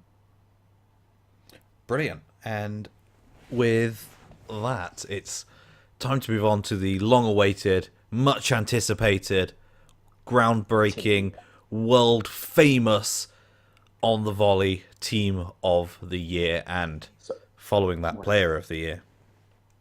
we're very excited. This has been something we've talked about a long, long time. I mean, starting in October, probably we kind of were thinking about our own team of the year, and now it's finally here. We've got 11 players. We've worked it out into some sort of formation. It's not perfect, but we're going to be playing a 3-4-1-2. And let's just get straight into it. It's a pretty good mix of players from all the top leagues. Obviously, we're looking at international, Champions League, and club competitions. So, take it And away, Kieran. Give us some of the players. yeah, so there's going to be some contentious decisions across the starting 11. The problem is, I think there's probably about 18 players that you could probably make a squad of 18 players for Team of the Year this season. And goalkeeper is one of those ones that is quite contentious. But we've gone for the player we have because Champions League wise was much better performance, and I think throughout the entire year, bearing in mind this is a Team of the Year, not just a team of the first half of the 17-18 season, we've gone for Gigi Buffon, who I think, much like a whiskey, has gotten better with age, and I think arguably one of if not his best seasons in his career in terms of his performances in goal for Juventus. Just fell short to the heartbreak of everyone except for Madrid fans, of winning that elusive Champions League. I think even Madrid fans, or decent Madrid fans, wouldn't have been upset seeing Gigi win the Champions League last season, because he's just one of those players. He's one of the nicest guys in football, and he's just one of the most talented and just a once in a generation type of player. I mean, exactly. he is generation winning all those tournaments with Juventus, winning the World Cup with Italy. He's a god among men in terms of his goalkeeping stature, and he's deserved it. That's the craziest. Deserved this Team of the Year because he's just elevated his game at almost 40. Yeah, and I think with Gigi Buffon, the main thing you can say about him is throughout his career, he's always been like one of the top keepers in the world. There's always been keepers compared to him. At first, back at the very, very start of his career, Oliver Kahn was still around, and David Seaman, although maybe not quite compared to them quite so much because he was, slightly younger than them. And then Casillas for Spain and for Madrid. And Victor Valdez was up there, Petr Cech, Pepe Reina, and so many fantastic goalkeepers, and now even into David De Gea, Courtois, Oblak, and Neuer, for some other fantastic world-class keepers. But the thing that is constant in all of that is Gigi Buffon. And I think that is what sums him up as a player. Exactly, and what better keeper to have holding down the team? And honestly, of this team, I would probably make him the captain. Yeah, absolutely. I don't know if that's contentious, but all right. Moving forward, now that we've gone, we can have our three defenders. Obviously, some of them will be playing out of position, but a three at the back is what's best given what's coming after that. But first things first, let's give a shout out to the youngest player in our Team of the Year, and that's Joshua Kimmich of Bayern Munich, who has been an incredible force for them. I mean, he comes in right back, German, plays for Bayern, literally following the footsteps of probably one of the greatest Germans of all time, given their history, Philipp Lahm. Yeah. And he comes in, and not only is he playing like Lahm did, he's doing new things. He is simultaneously a fantastic holding midfielder while also being a proper wing back. His ability to get into the box, find the passes, while also tracking back, defending, and just running the show in a defense of Bayern that is aging. That isn't what it used to be 2-3 years ago. And he is now one of their most, if not their most valuable player when it comes to running that defense. And when Germany reload and when they go to the World Cup, when they go to Russia, people thought, last year, what are Germany going to do? They have this young guy, but is he ready to step up? And Kimmich is more than ready to step up. He has been a force for Bayern, and he has been a force for Germany. And I think we are going to see a lot more of his name on top. And I wouldn't be surprised if he makes it into the actual team of the year next season. Oh, absolutely. And alongside Kimmich, we have one of, I guess, the custodians of the centre back position for the last many years in Team of the Years, and that is, of course, Real Madrid's Sergio Ramos. He's a contentious player. He gets a lot of red cards, but there is no doubting his unbelievable quality in defence as well as in the opposition box, scoring so many goals from centre back. His goal scoring record is incredible, and he's just one of those players that, although he's a little bit contentious and he does get a lot of red cards, if he's playing for your team, you love him, and if you're playing against him, you hate him. And the reason that is because he's just you just know if you try and take him on, he's going to tackle you. He's going to be there all the time, always putting in those blocks, making those tackles, getting up the other end and breaking your heart in the 95th minute with a bullet header from a free kick. And he's a player that, despite his disciplinary issues, I guess you could say, I think he's a player that he's just undeniably the best defender in the world. And I think, although maybe that title's being challenged more and more as seasons go by, I don't think it's deniable that he is the best centre-back in the world at the moment. And then alongside him and Kimmich, so we've gone for, a stalwart, a legendary centre-back, if you like, and a big up-and-comer. We've got a player who I think has really solidified his position as one of the best centre-backs in the world at the moment.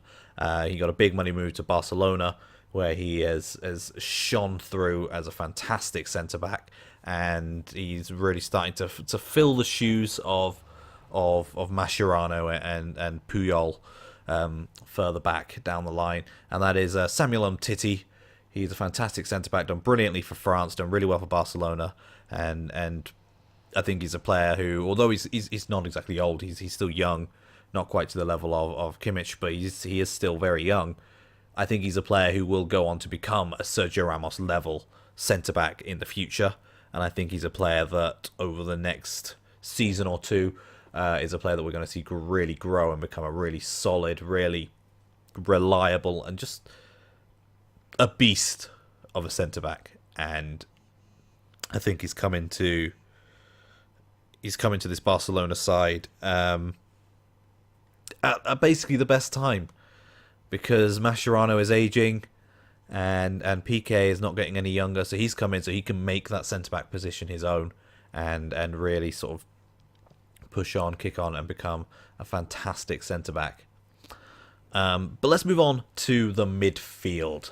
This is where it starts to get exciting, and the reason it gets exciting is because there are so many players that could have made it into this sort of team of the year. We've got 4, 5-ish. We've been a little bit flexible with our team in that we've got sort of very attacking wingers and sort of pulled them back a little bit into midfield, as well as bringing in two fantastic central midfielders. There is only one option for that sort of holding midfielder role, and it's because he was the Premier League Player of the Season, unsurprisingly, and he basically carried 2 teams to the Premier League title 2 seasons in a row. It's N'Golo Kante. He is a fantastic midfielder. Unbelievable. He is so, like, we've talked about Kante in the past, and he is just invaluable. I think he's the sort of player, much like your Patrick Vieira's and your Claude Makelele's gone by, that he's just the sort of player you want in your team, because especially if you're an attacking player, you just have the freedom to bomb forward, really attack, dominate the attack, because you know that man is going to be there to have your back, to cover you, and to make any tackles that need to be done. And as well as that, I think what the most impressive thing about his year this year is he's improved his game elsewhere on the pitch. We always knew he was a majorly good defensive midfielder, but I think where he's improved is going forward, and I think that move to Chelsea is what's helped him, because he's been able to learn from your Eden Hazards, your Pedros, your Fabregas, those sort of caliber of players that do have that better attacking movement, and he's been able to really learn from them and become a much more complete midfielder. And I think that is what the difference is between him at Leicester and him at Chelsea now, what I think makes him the most valuable central midfielder in the world, except maybe for our other central midfielder in this squad, and that is Kevin De Bruyne. Kevin De Bruyne came to Manchester City with a big price tag after struggling at Chelsea. He was deemed not good enough for this Chelsea side, and he's come in and basically become the best midfielder in the world. Arguably, at the moment, one of, if not the best players in the world. I think Kevin De Bruyne has grown immensely in his time away from Chelsea, and then even more so with Pep at Manchester City. He's a player that Manchester City can just rely on to no end, to just constantly be pinging passes left, right, and centre, to be constantly getting them goals, basically. He is the reason they score so many goals, because he sets up so many. He is one of the top assists leaders, I guess. He's one of the top players in the assist leaderboards, alongside a few others on this list. But our other central midfielder alongside N'Golo Kante is Kevin De Bruyne. And now we get to the more difficult bit, where we've had to be a little bit more flexible, and that is with the wingers, and then the number 10 behind our two strikers. And it's just because you cannot have a team without these three players, but we also couldn't have a team without our two strikers in. So we struggled to put them as like a front three type thing. You know, none of these three players in this rotation are necessarily strikers as such. And, you know, there's I'm sure you all know there are a couple of strikers that you cannot leave out of your team of the year. So we're going to start on the right, of course, the man. He won the Ballon d'Or. It's impossible to leave him out of the team of the year, Cristiano Ronaldo. And although I think there is argument to be had that perhaps someone else could have won the Ballon d'Or, there's still no doubt that he is in the top two players in the world, whether you're a fan of him or whether you're a fan of the other man in question, who we'll get onto in a moment. He is in that sort of that pairing. You know, you look back in history at the best players in the world, at players like Pele, like Maradona, and there is no flinching at saying the name Cristiano Ronaldo in the same breath as those two incredible players. And I think that is what sums up Cristiano Ronaldo. Another fantastic season, scored loads of goals, and bossed the Champions League, won the Ballon d'Or. Cristiano Ronaldo had to be in this team.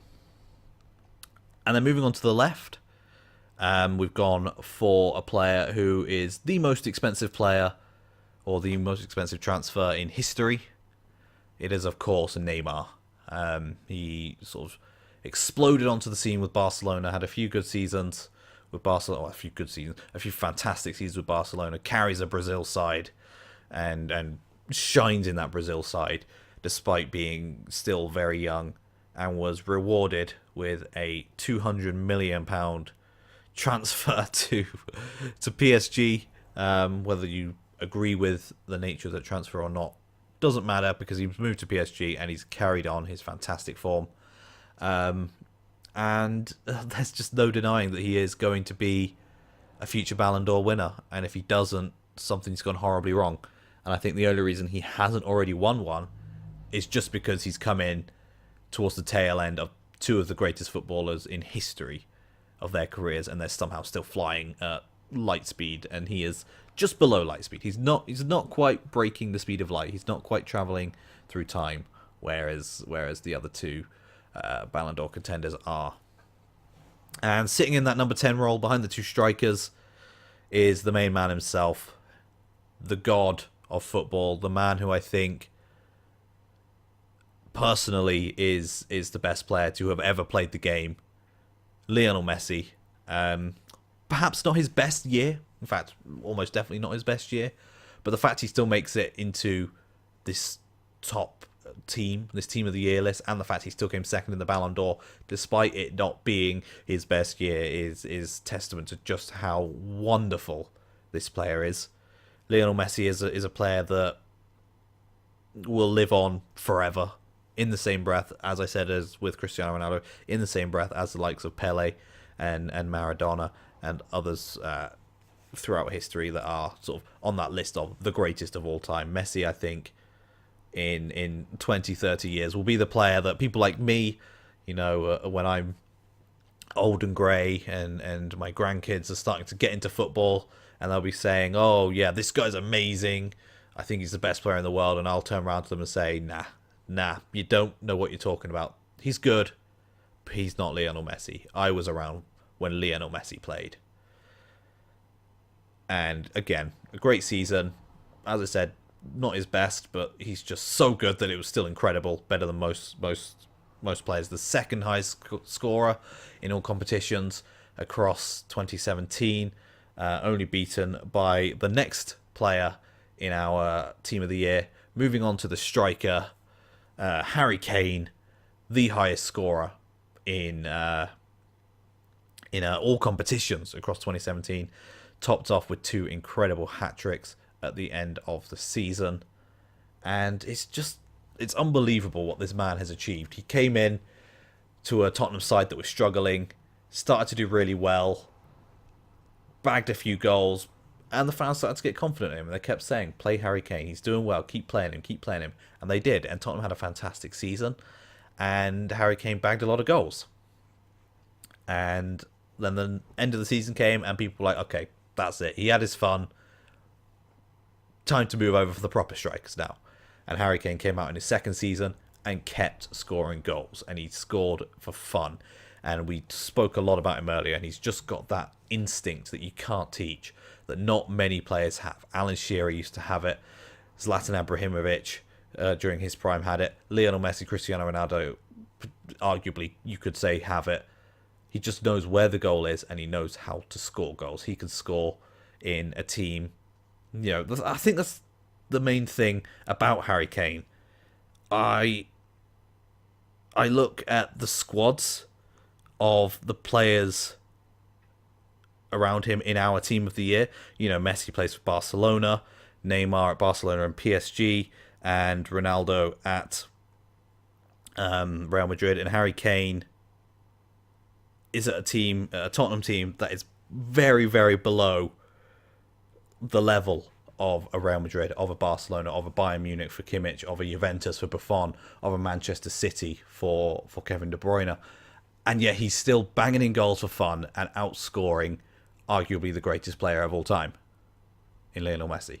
Harry Kane deserves his spot, not just on this team of the year, but if he keeps going as he is, he will earn his spot in the record books of the Premier League and potentially in football in general. And before we move on to our final player, I just want to take a moment to say that Harry Kane may be coming towards the end of his Tottenham career, may go to Real Madrid. I don't care where he is, as long as he's still scoring goals for fun. And Harry Kane, please start doing it for England, because help me, Harry Kane Kenobi, you're my only hope. And finally, moving on to the final player. For the last player. The last player. As Paolo returns.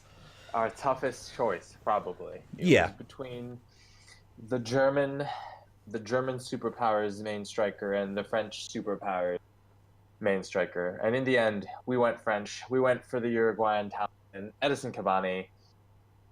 Incredible year, incredible efficiency.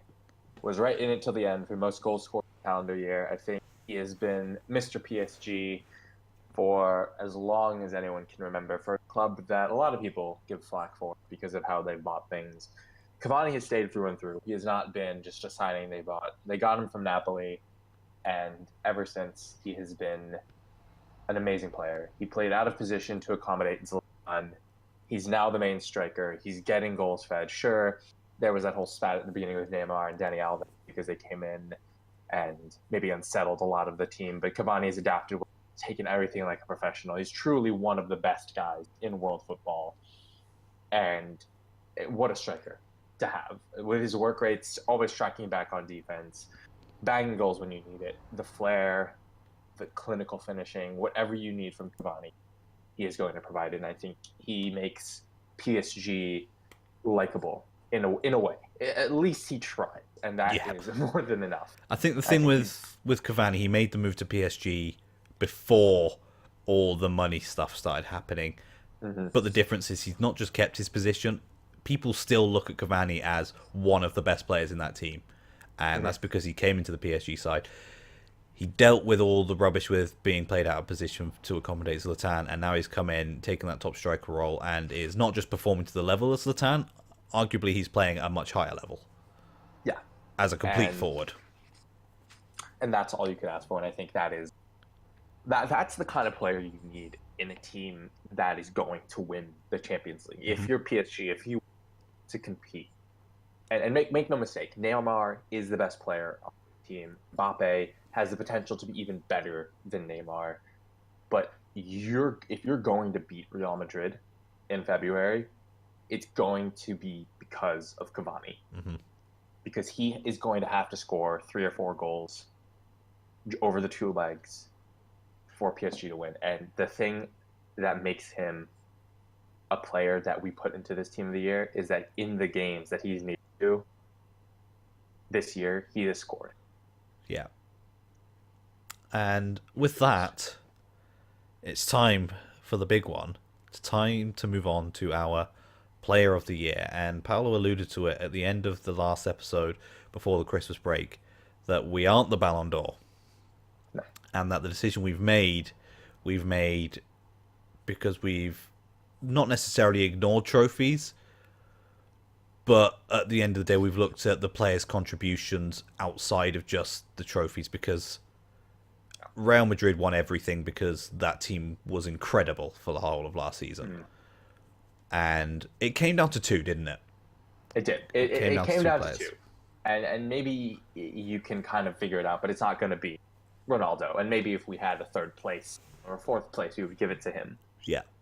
And it's not going to be someone, and maybe to the people that want us to value football pundits, to value everything on the pitch, maybe we'll disappoint them because we aren't going to pick Conte, who arguably would have been our 3rd with Ronaldo. And we are going to make a controversial decision because, as Kieran will tell you, we didn't pick Conte, we didn't pick Cristiano Ronaldo, we didn't pick Lionel Messi, we picked Harry Kane. And it all comes down to exactly what I was saying earlier, and that is Harry Kane didn't just outscore everyone over the calendar year. He improved more than I think everyone on that team, bar maybe Kimmich. And at the same time, he was doing all in a team that is significantly worse than every other team featured, or the team that every other player plays for that's featured. Yep. In Tottenham. And I think Harry Kane, at the same time, is still so young in comparison to the likes of a Messi, of a Ronaldo, and, well, of course, of a Buffon. Harry Kane may not have even been born when Buffon made his debut. But we went for Harry Kane purely because what he has achieved playing for Tottenham, and to a much lesser extent for England as well, but we won't ignore that because that puts his goal tally above Messi. He is incredible. Like, what was it, 58 he got to at the end? Something like that, 57? He finished with 56. 56. Okay. So basically what happened was, going into El Clasico, Ronaldo and Messi were tied for goals on the year. Messi bagged his goal, got 54 for the year, and everyone was just going crazy, obviously Messi. And Harry Kane sitting there with 51 goals. No, sorry, he was scoring. He was on 50. He was on 50 goals. 50 goals, 2 games. Because he has Southampton, and he has, was it Stoke? Yes. Yeah, he was with Stoke and Southampton. And what Harry Kane does is he goes out and bags back-to-back hat tricks. He literally just went, okay, there's the challenge, hold my beer. and he showed the world why he is the best striker in the world at the Sorry, it moment. was Burnley. It was Burnley. Burnley, yeah, Tottenham was, Burnley. You're talking about Burnley, the team that had the best defensive home record in the Premier League. and he ripped him They've apart. conceded 19 goals all season. Before Harry Kane, they had conceded. Before the Harry Kane game, they had conceded 14 goals. I'm pretty sure the whole season. Yeah, and I think although he's not quite firing to the level that he was, last season, um, especially towards the end of last season. He's not the top goal scorer in the Premier League, but that's more because Salah he is now. Okay, well, he scored 6 goals in that's 2 true. games. So That's true. Yeah, I think the thing with Harry Kane, it's what we were saying earlier. He's playing for a much worse side, and I think the Tottenham side around him are letting him down. But even in the games where Tottenham don't play well, Harry Kane plays well. Mm-hmm. And Tottenham have had games where they have played really quite poorly, but he bags him a goal and it wins him the game, or it gets him a point. And although, yes, Messi is that kind of player as well, Barcelona shouldn't be dropping points. They're Barcelona. But Tottenham, they've turned Harry Kane into one of the best players I've seen in my lifetime. And I'm not afraid to say that honestly, I saw the tail end of Alan Shearer's career, of Teddy Sheringham, of Brazilian Ronaldo I got to see playing as well. But of all those fantastic strikers, I don't think any of them had an eye for goal like Harry Kane does. It's just unbelievable. And I think the only players that do match Harry Kane for an eye to goal are players like Messi and Ronaldo. And that is some company to be with. He is risen from relative obscurity, and he's bagged in 4 incredible seasons, and this season is no exception. I mean, halfway through the Premier League season, he has 18 goals. Who knows what he's going to be able to do? I mean, I think the mark is what, 34? Is that Henry's mark? 34 in a season, yeah. And with the way Tottenham are right now, that's not to say they're doing badly, but the fact that they rely on him solely to be their production of goals, it's going to be a sight to behold to see him score. And not to mention, I'm sure you've already mentioned, but the fact that he beat Alan Shearer's record for goals in the Premier League. I didn't mention, but yeah, he did. And I mean, how about this for high praise? Alan Shearer came out and said he deserved it. He actually came out and said, "I am glad he beat my record," because he is one of the very, very few strikers coming to the Premier League that Alan Shearer thought was good enough to beat that record. And honestly, I think the only one that I can think of that is on par with Alan Shearer in terms of goal scoring ability that's been in the Premier League in the last 10, 15 years is Thierry Henry. Yeah, and he's literally Thierry Henry. So yeah. That's a testament to show. And one of the things that the world football will always say is that, Tottenham, Harry Kane, English, bias, American English bias. Because when Americans want to watch football, I watch the Premier League mostly. Yeah. And obviously England is a massive country in Europe. And so obviously that's just going to be the biggest thing. English, massive language. It all comes down to the fact that there is this inherent world bias because it is the most spoken language in the world and it is the English league. And there is another inherent bias in the fact that it's Tottenham, and Tottenham haven't won anything. And you think about the way England plays football, and you think, direct passing, pump balls into the box, poach goals. Just because he didn't score 56 tiki-taka goals with sweet tap-ins and incredible volleys and amazing plays of skill where you can stick the latest soundtrack, a popular song on the back of a YouTube video and make a highlight video of Harry Kane. That doesn't mean what he's doing isn't impressive. What he's doing is finding goals and finding chances where, frankly, there shouldn't be any. I mean, there are brilliant pieces of play that get him the goals to Eriksen and in the earlier half of the year, Dele Alli. But what he does is he finds the goal-scoring opportunities. And it's simple and it almost reductionist to take a game as complex and as tactical as football down to just pure numbers. But in the end, Kane just wins games because he scores. And it's as simple as that. And it's always going to come down. And I think for as long as he does, the results will come. Yeah. Whether that's at Tottenham, whether that's at Madrid, whether that's elsewhere, if he keeps scoring like this, he is going to win trophies one day. And Potentially Tottenham, even a Ballon d'Or. even a Ballon d'Or. And I think what Tottenham need to realize is that this production isn't going to stop.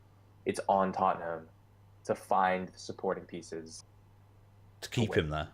To keep him to there. win trophies and keep him there. And we have now, after our longest episode yet, run out of time for today's show. As I said, it has been as live, so it's going to be slightly longer than normal. There has been technical issues throughout, so we apologise for those. But thank you very much for listening. I've been Kieran Lacey, and he has been Paolo Santamaria. And this has been On the Volley, episode 4. We'll be back next week with all the catch-up of the weekend's action, all the transfer gossip, and Paolo's wonderful roundup of the European leagues. Take care, everyone. Have a great rest of your week. Happy New Year once again, and it's been an honor. It's been a pleasure. See you next week. Right.